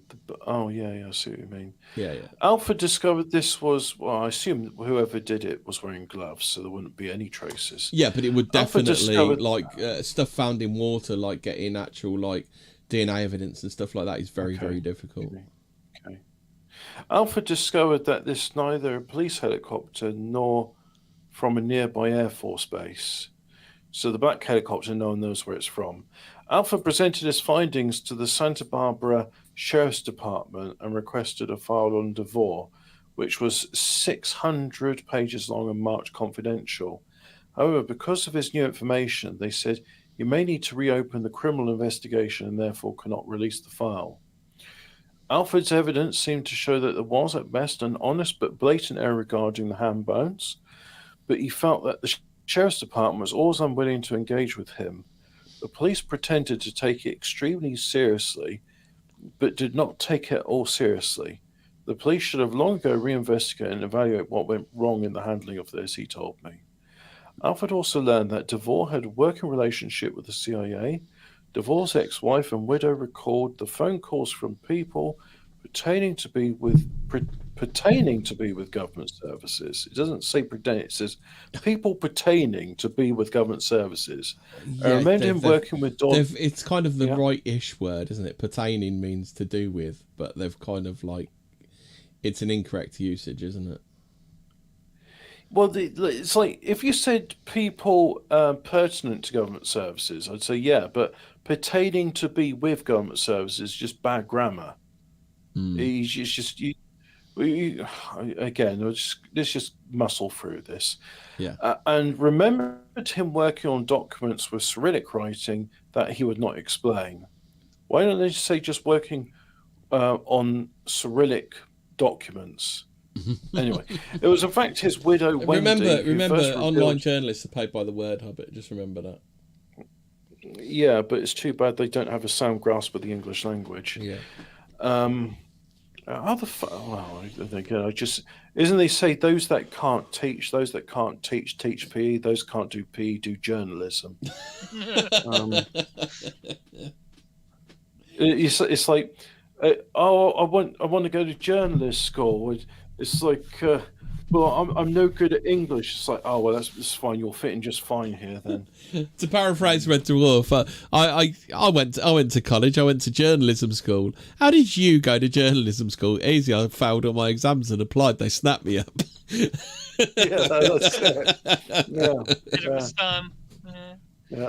Yeah. It was in fact his widow Wendy who first revealed details of the script, telling CNN he had been very disturbed over some of the things he had been finding in his research. He was researching the United States invasion of Panama, which rhymes with banana, because he was setting the actual story that he was writing against this, and the overthrow of Noriega, and the enormous amounts of money laundering in the Panamanian banks, and also our own government's money laundering. Alfred found that DeVore worked at Tonopah Air Force Base, which is Area 52, and uncovered evidence of his traveling to South America with the military.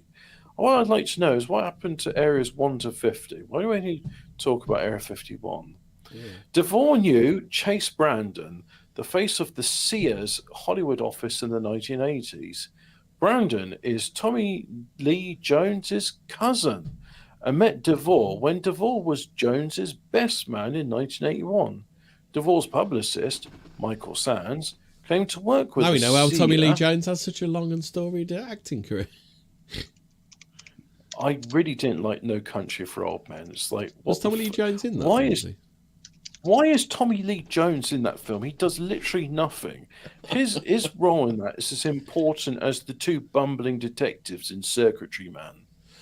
Alfred found that DeVore worked at Tonopah Air Force Base and uncovered evidence of his traveling to South America with the military.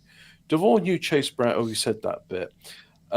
Jones's best man. DeVore's publicist, Michael Sands, claimed to work with the CIA.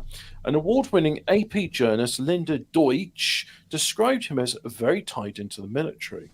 These links between politics, the military, and Hollywood were assumed to have been weakened.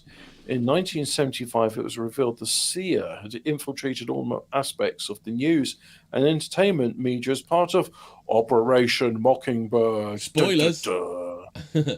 Spoilers for the third part in this exciting CIA expose. And it had been hey, does that mean like when we do tomorrow's next episode, can we have like the theme of American Dad for the theme show?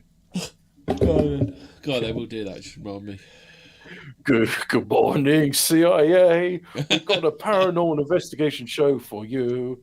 The sun, we could do Party in the CIA, but Party in the CIA by Weird Al Yankovic? I think we'll probably get less copyright problems with using the American Dad theme show because it's a theme tune. It's a bit better. Hey, by the way, if you want your videos to be blocked in Belarus or Russia, put Vangelis music on it because for some reason they tend to be really I find really hot about. Guam's a big blocker of copyright materials. Have you never noticed that? Well, when I was playing Space Marine 2, I needed some slow-paced music for it, and when I was playing Vangelis, they were like, "Yep, people in Belarus and Russia cannot see your Space Marine 2 video now." Highly offended. So yeah. Well, it's verboten in that region. Was he a defector then? Was he? Is that what it is? What, Vangelis? No, he's Greek. Oh.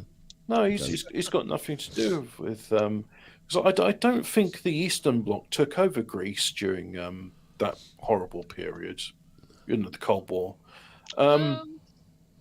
No, Greece was. There's a bit that they've kind of buried in this. I don't know whether they'll go on to it, but I found another article. Gary DeVore vanished mysteriously after he'd learned about a bribery scheme orchestrated by Panamanian. What? I was still at this one. I'm nearly finished. I was just going to say this. I wasn't going to read the whole thing. I was just going to read the header. So the header says, General Manuel Noriega, who recorded high-ranking officials having sex with minors in his house, Hollywood screenwriter Gary DeVore vanished 26 years ago on a June 1997. Now, when you say minors, are you referring to children or are you referring to minors? Minors, not minors. Minors, not minors. Minors. Is minor an Americanism? Because I think we'd say children, wouldn't we? It does seem like it, doesn't it? Yeah. They don't call adults majors though, do they? Well, yeah, but it's implied though because they talk about the age of majority. That's when you become you're no longer a minor. I think I'm sorry. I know I say this before, but I'm a bit sensitive about how Americanized our language is, and it's getting worse. For example, there's a phrase "skeleton in the cupboard." Americans don't say that; they say "skeleton in the closet." Yeah. Anyway, so I'm moving on. Operation Mockingbird, and it's been academic that since then this has been curtailed. However, evidence, not really, has it? Because I'd say, if anything, the spook propaganda has increased since Operation Mockingbird. Yeah, I think we get a far. They're not exactly we knocking get it far off, more. Are they? No. I mean, Bugs 24. It's never really ramped down, I'd say. Well. I mean, that list we went through, there was like every decade had like plenty of CIA film projects. Yeah, and I probably think of, I don't know much about modern television because it doesn't interest me, but I can think of stuff up to the 2010s, which is like CIA adjacent. I should imagine it's got more, not less, because they literally don't give a fuck what you know anymore, do they? They'll tell you it all and release it on government websites. They're not bashful, are they? No, they're quite happy to brag about what they do. So Trissa Jenkins has revealed just how prevalent government influence in Hollywood is. Alfred says he has been surprised by how much have been discovered. This nexus of entertainment and politics is so close, he explained. When I began researching how films represent American foreign policy for my PhD, I thought I was putting together two completely disparate things. But actually, it has become so apparent that the worlds of entertainment and politics are very closely intertwined, and so much closer than we are. I'm really glad you did a degree on how politics and entertainment are intertwined. Oh, yeah, I mean, Hobbit. We've got big brain. Hobbit. There's a picture of his hand, and oh boy, that finger is rather distinctive. Jesus Christ! You're not going to mistake that for anybody else's finger, are you? You're not. If DeVore was working for the government, then over the years his ideology changed. Numerous friends recounted how he became more skeptical of US power, and Alpha believes it was because of his time with the military. He was also an embodiment of the entertainment media, or fiction, flippancy, and comedy, Alfred said of DeVore, who was known for having a Hollywood lifestyle, dating Janet Jackson and befriending the likes of Schwarzenegger and Kurt Russell. For him to suddenly turn and face the reality of what the world of politics at the brutal end of the spear is like, he was not the kind of man who was going to react conventionally. Gary was an artist. He would not have been able to cope in the ways a soldier would. This is very apparent in his final script for The Big Steal, set during the invasion of Panama. Remember, reminds me of banana. The film promised to reveal the real reason for the war. The script was full of skepticism, containing lines like, "It sounds like the Pentagon planned the bank robbery. The Pentagon. And the war is the Pentagon. They planned the bank robbery, and the war was just a diversion." And other lines like, "You think we'd really invade Panama?" Were the CIA involved in Die Hard as well? Because it sounds like a big version of Nakatomi Plaza when it was actually about a bank robbery. You know, there's numerous times I'm thinking about, like, you know that bit in Die Hard where he's got the 3-gallon jug and the 5-gallon jug, and he's got to measure out exactly 4 gallons. Yeah. And I kept thinking about it, right? And I was just like, okay, so you put 3 gallons from the 3-gallon jug into the 5-galloner. Yeah. And then you fill it all the way to the top, and that's 2 gallons. Oh, hang on. No, I've done it wrong now. Oh, shit, I can't remember how to do it. Right, I got it right. You fill the 5-gallon all the way to the top, right? Yeah. And then you pour 3 gallons into the 3-galloner. Now you've got 2 gallons in there. Yeah. And then, so you pour away that. So now you've got an empty, right? So now you pour the 2 gallons into the 3-galloner. Yeah. Oh. Yeah, you're nearly right, Hobbit. So then, shit. I worked this out earlier this week and I've forgotten the solution. And I know the solution was shown in the film, but it's like, right, so you've got your 2 gallons in the 3-galloner. Yeah. Right. No, it's 5 gallons and 3 gallons, isn't it? Yeah, so you got your 5-gallon jug, right? You pour. So what I'm saying is, you fill the 5-gallon all the way to the top. You pour away. No, you pour out the 3-gallon, and then you put 2 gallons in there. And then you pour out the 3. You empty the 3-gallon. Then you pour what's left in there, which is 2 gallons. Then you top up the 5-gallon again and pour 1 gallon into the 3-gallon. That leaves you with 4 gallons. Oh yeah, that works. Yeah. All right. Blimey, it only took me 20 years to solve that. I think the bomb would have gone off by now. I've never solved it, so I don't even know how I managed to talk you through that. No, that's the thing. That's literally like what I was thinking. But there's something about that. Every time it gets me. Yeah. So it's like it's the other one, isn't it? You know, the one with the raft and the cat, the cheese, and the dog. Is it? It's the fox, a geese, and wheat, and you can only carry one at a time. Yeah. And you've got to make sure, like, you know, if you leave the geese and the fox, well, it's going to eat it. I don't know why a shepherd's carrying a fox, but he is. You leave the geese with the wheat. I think it's a dog. I think it works better with a dog and a cat. Makes a bit more sense. Well, a dog, a cat, and cheese.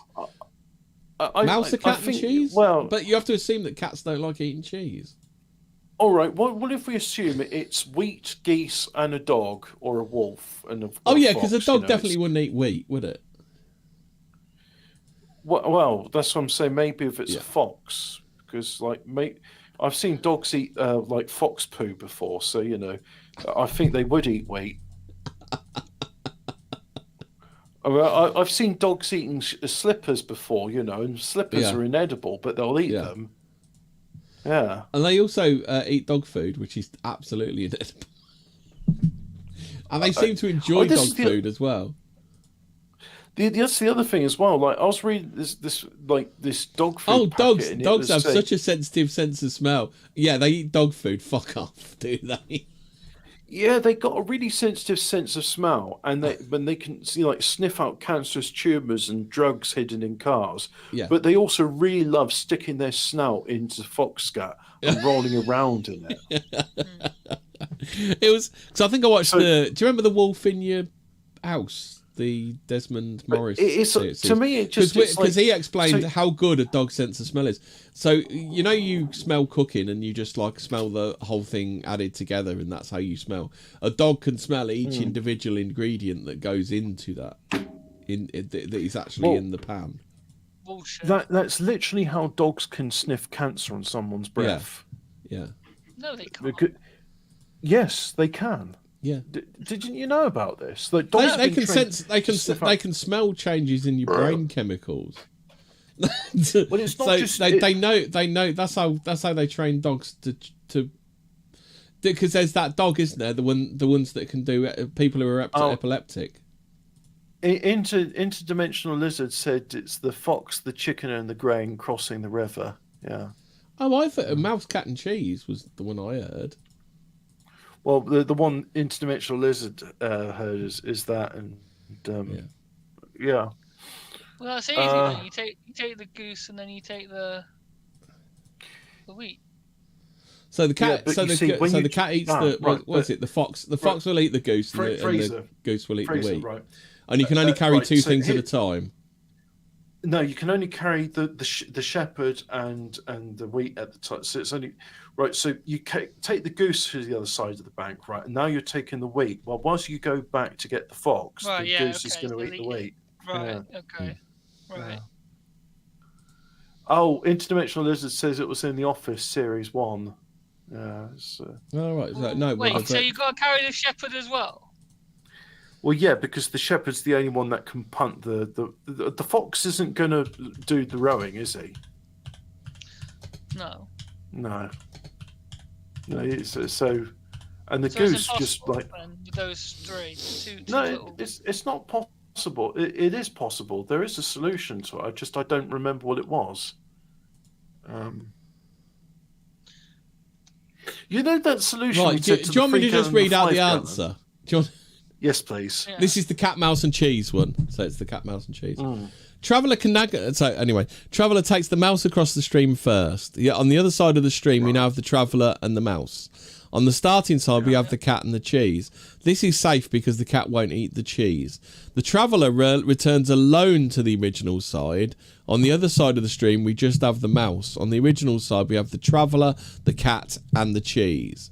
The traveller takes the cat across next. So on the other side of the stream, we have the traveller and the cat. And then he brings the mouse back. Yeah, then he takes the cheese over. The mouse there. He takes cheese. Yeah, and that's how to do it. Yeah. You know how you just told me the solution for the 3 and the 5 gallon jug? Yeah. I think I've forgotten it again. Let me see. Let me see if I can remember it right. So, you scoop out 3 gallons of water from the 5 gallon jug. You've got 2 gallons in there. Yeah. And then you top up. No. Hang on. You filled the wrong jug. So you got no. So no. Right. I got it right. Yeah. So you scoop out 3 gallons from the 5 gallon jug. You got 2 gallons in there. So empty the 3 gallon. You put the 2 gallons in there. Yeah. Right. Now you fill up the 5 gallon jug again, and then you pour off 1 gallon to fill up the 3 gallon jug. Now you've got 4 gallons left in your 5 gallon jug. Yeah. No. Yeah. No. So you fill the 5 gallon up, empty that into the 3. Sorry. Throw the 3 gallons away from the 3 gallon jug. Yeah, you got your 2 gallons. Then you put the 2 gallons into the 3 gallons. Yes, that's what I just said. Oh, is that what you just said? Now you've got then you fill up the 5 and you empty a gallon into the 3 gallon, and that's how you end up with 4. Yeah, that's what I just said. Dom says we're all getting it wrong. It's the toy truck, the small boy, and Jimmy Savile are crossing the river. Well, yeah, that may be in your school. That's how it was done. But for me, it was the geese, the wheat, and the fox. But it's the fox, the chicken, and the grain. Interdimensional Lizard. Well, yeah, Interdimensional Lizard had a different one with the chicken, but you see, in my one, it's a geese. Yeah. So Yeah, it turns out that so anyway, he did this thing about Panama, and then the CIA chopped his hands off. But Yeah. did they chop his hands off? But they reckon it's to do with touching kids as well, as is everything to do with politicians these days. Oh yeah, I mean they're saying about like touching children in Panama. Oh shit! Dr. Okay. From. So this is. Do you want to know the afterwards? So this one now is afterwards. The one I'm reading now. After various interviews and FOIA requests and careful deduction, the mystery is leaning toward a likely conclusion. Gary DeVore's disappearance may have been staged by a former CIA officer who to this day refuses to talk about it. So this is the hero of our piece, Chase Brandon. I thought this was obvious. I thought it was obvious, like the CIA killed Gary DeVore, but how did they do it, and why did they chop his hands off? Yeah. So you wouldn't see. Is that kind of like a mafia thing? It's that sort of mafia thing, like, hey, you better not mess with us, otherwise we'll chop your hands off. Well, generally, yeah, but if you're going to do that, you chop the hands and the head off. So then you can neither use dental records nor fingerprints. Well, I heard in the mafia, if somebody's been talking to the police, they'll execute them and then they'll put a rat in their mouth. Don't they cut their tongue out, chop their cock off, and stick the cock in the mouth? Well, I think like when they put a rat in someone's mouth, it's to say this person is a rat. Yeah. Because they got a rat in their mouth. Yeah. I mean, they might do that thing, but that to me that sounds kind of like a more sort of like gay, isn't it? Mexican. It's probably the Greek it sounds like that. It sounds like the Mexican cartel thing. Hey, yeah, see, we so masculine. We play people's cocks when they're dead. Hey, we so masculine, bro. Well, they also like doing that thing where they skin someone's face off and then wear it as a mask and take his face off. They take his face off.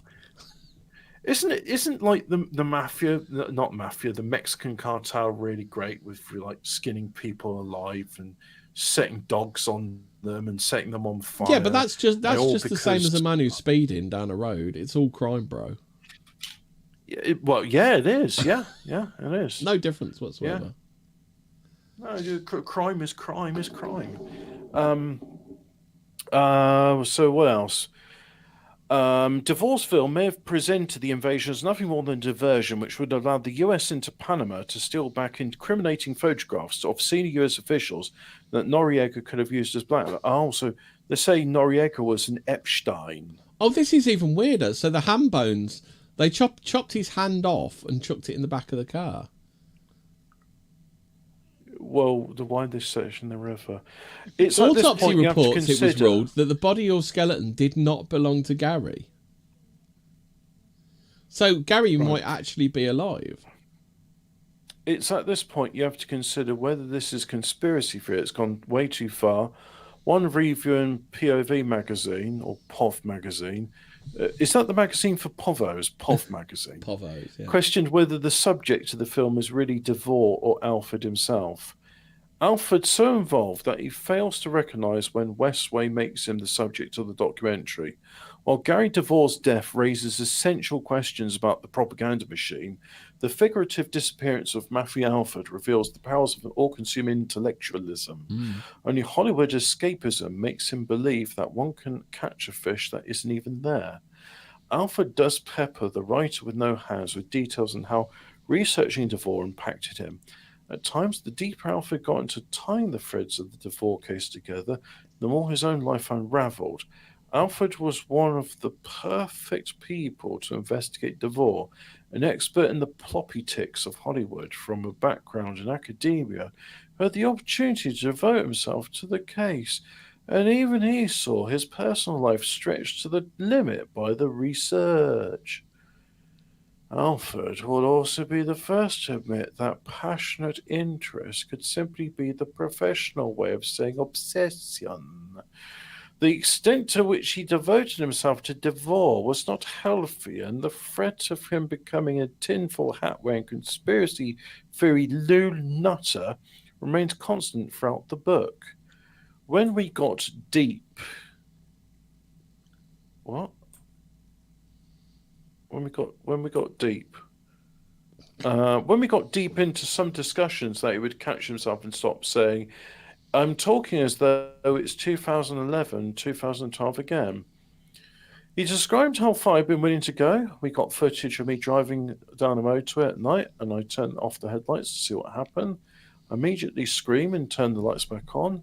You really can't see a thing. It's worse than pitch black. Well, the director said, okay, we got that shot. And because I was so into the thing at the time, I was like, no, let's do it again. And immediately did it and panicked again. Do you want to know how they found the car, Hobbit? Yeah, go on, because I don't think they're going to say here, as I'm almost done now. This is quite good, this one. This has got a lot of more detail. First, the person who tipped off the police in July 1998 about where to find Gary's car was never formally questioned by the authorities. Douglas Crawford came forward with the theories about where to locate Gary's missing Ford Explorer. Crawford was indeed interviewed by a few members of the press. Wendy was very interested how this person came out of nowhere with the exact location of her husband's car. No one knew anything, and Crawford was not talking anymore. His phone number is out of service. As an attorney, Crawford was disbarred in 2016 because he threatened a fellow attorney with a stun gun in court during a deposition. San Diego Union Tribune quoted Crawford as saying he could care less now that he was disbarred and had plans to pursue fixing cars. Why do these weird characters always come out around like conspiracy theories?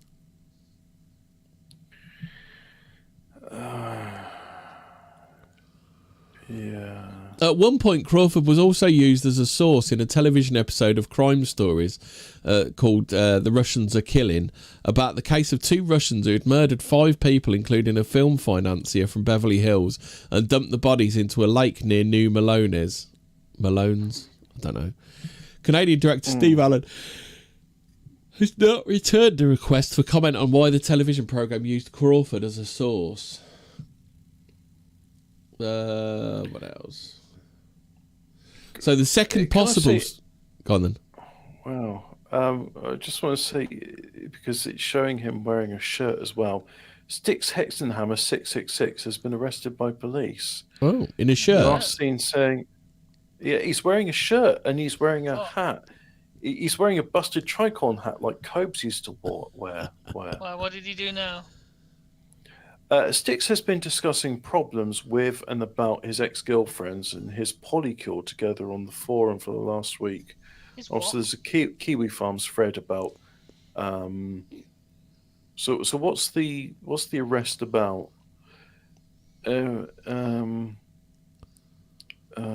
What was it? So I'll just carry on with this while you're looking. A second possible sign that Gary's disappearance was staged is the missing or delayed autopsy reports on Gary DeVore's body. The fact that at least 7 laboratory reports went missing and we could not get any conclusive results from 3 forensic medical examiners involved tells you there is someone behind this organising all of this, bristles Frank Thorwald. Wendy pressed for a conclusive report that the body or skeleton they found in the car was her husband's, so she sought the help of a Canadian pathologist. The conclusion, the bones found in the car were not from Gary DeVore. It was not a 4-point match.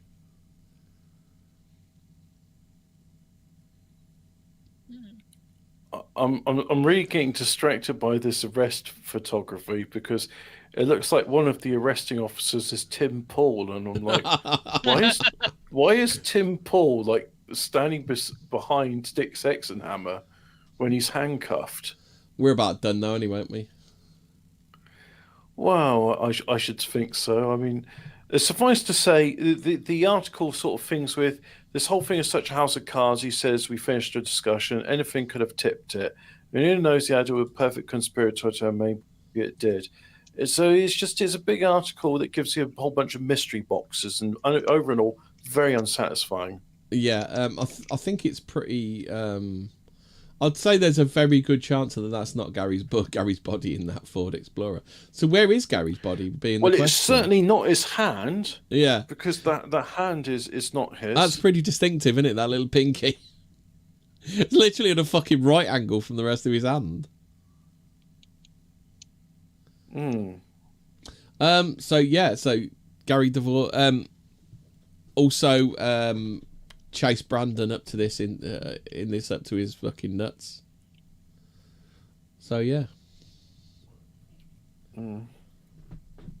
So we do need to somehow double back onto Steven Spielberg, but we stumbled onto the CIA I just plot. realised there was all those Terry Davis quotes that we got. I mentioned some Terry Davis stuff because he had some things to say about the CIA. Yeah, you just well, obviously we can't endorse this, but Terry A. Davis was a big fan of just running them over. He says he knows when a CIA glow-in-the-dark licorice brand is around because they glow in the dark. A spook. They're spooks, aren't they?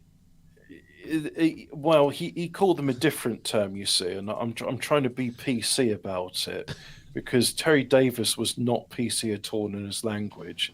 Yeah. And he says, look, they're so obvious to spot, they literally glow in the dark. Yeah. And that's why spooks have been known as glow-in-the-darks because of Terry Davis. Yeah. Yeah. Right, so are we done? I would say, until part 3 next week. Remember, stay spooky. Just hope any black people aren't listening. I'm allowed to say that, but as long as any black people aren't. If a black person hears you say spook in the woods, it's racist. If they can't, then it's not. It's what we've learnt tonight. Night all and stay spooky. Dom says stay black. Yeah, stay black. If you're black, stay black. If you're black, you're going back.